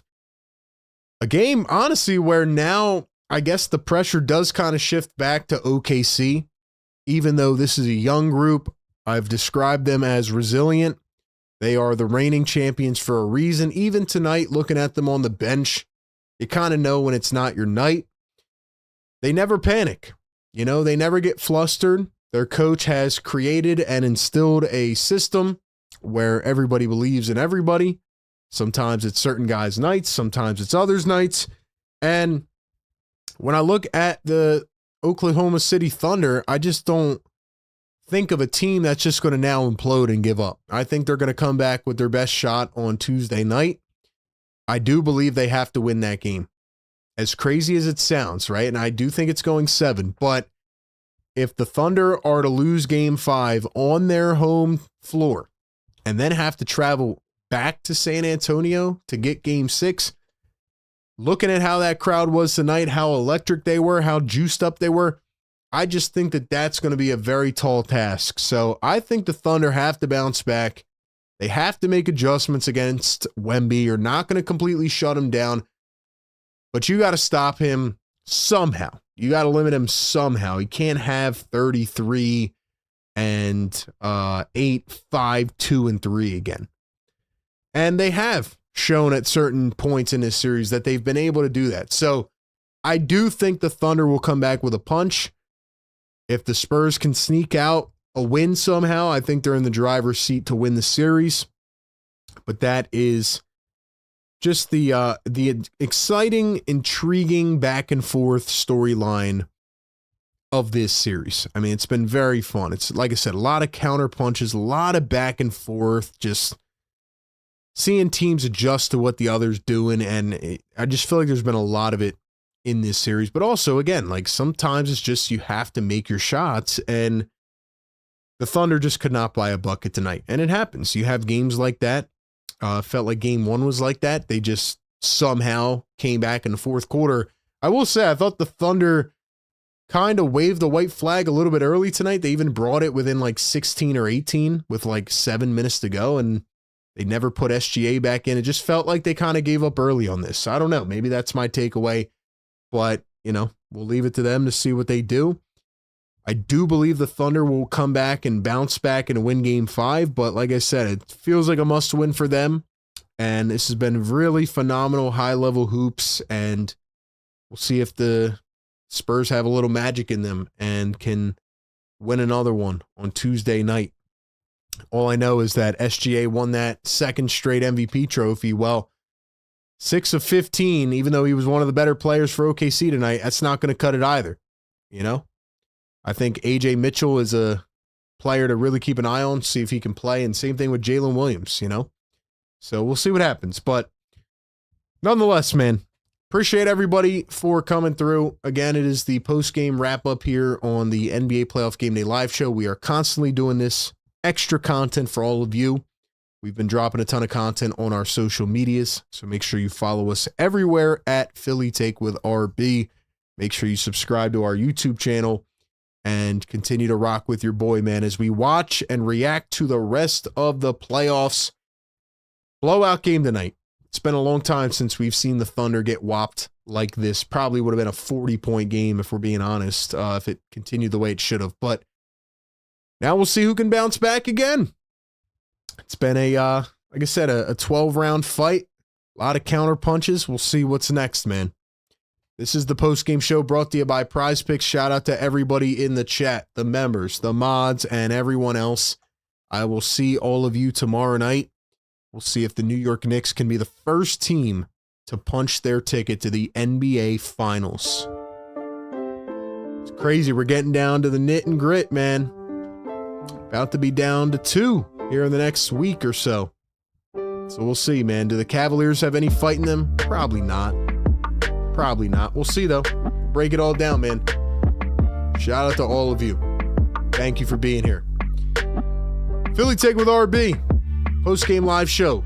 Spurs absolutely crushed the Thunder 103-82, and the series is tied at 2, heading back to Oklahoma City, where the defending champs will try to defend their home floor. Catch you all on the next one tomorrow night. Peace out, everybody. See you later.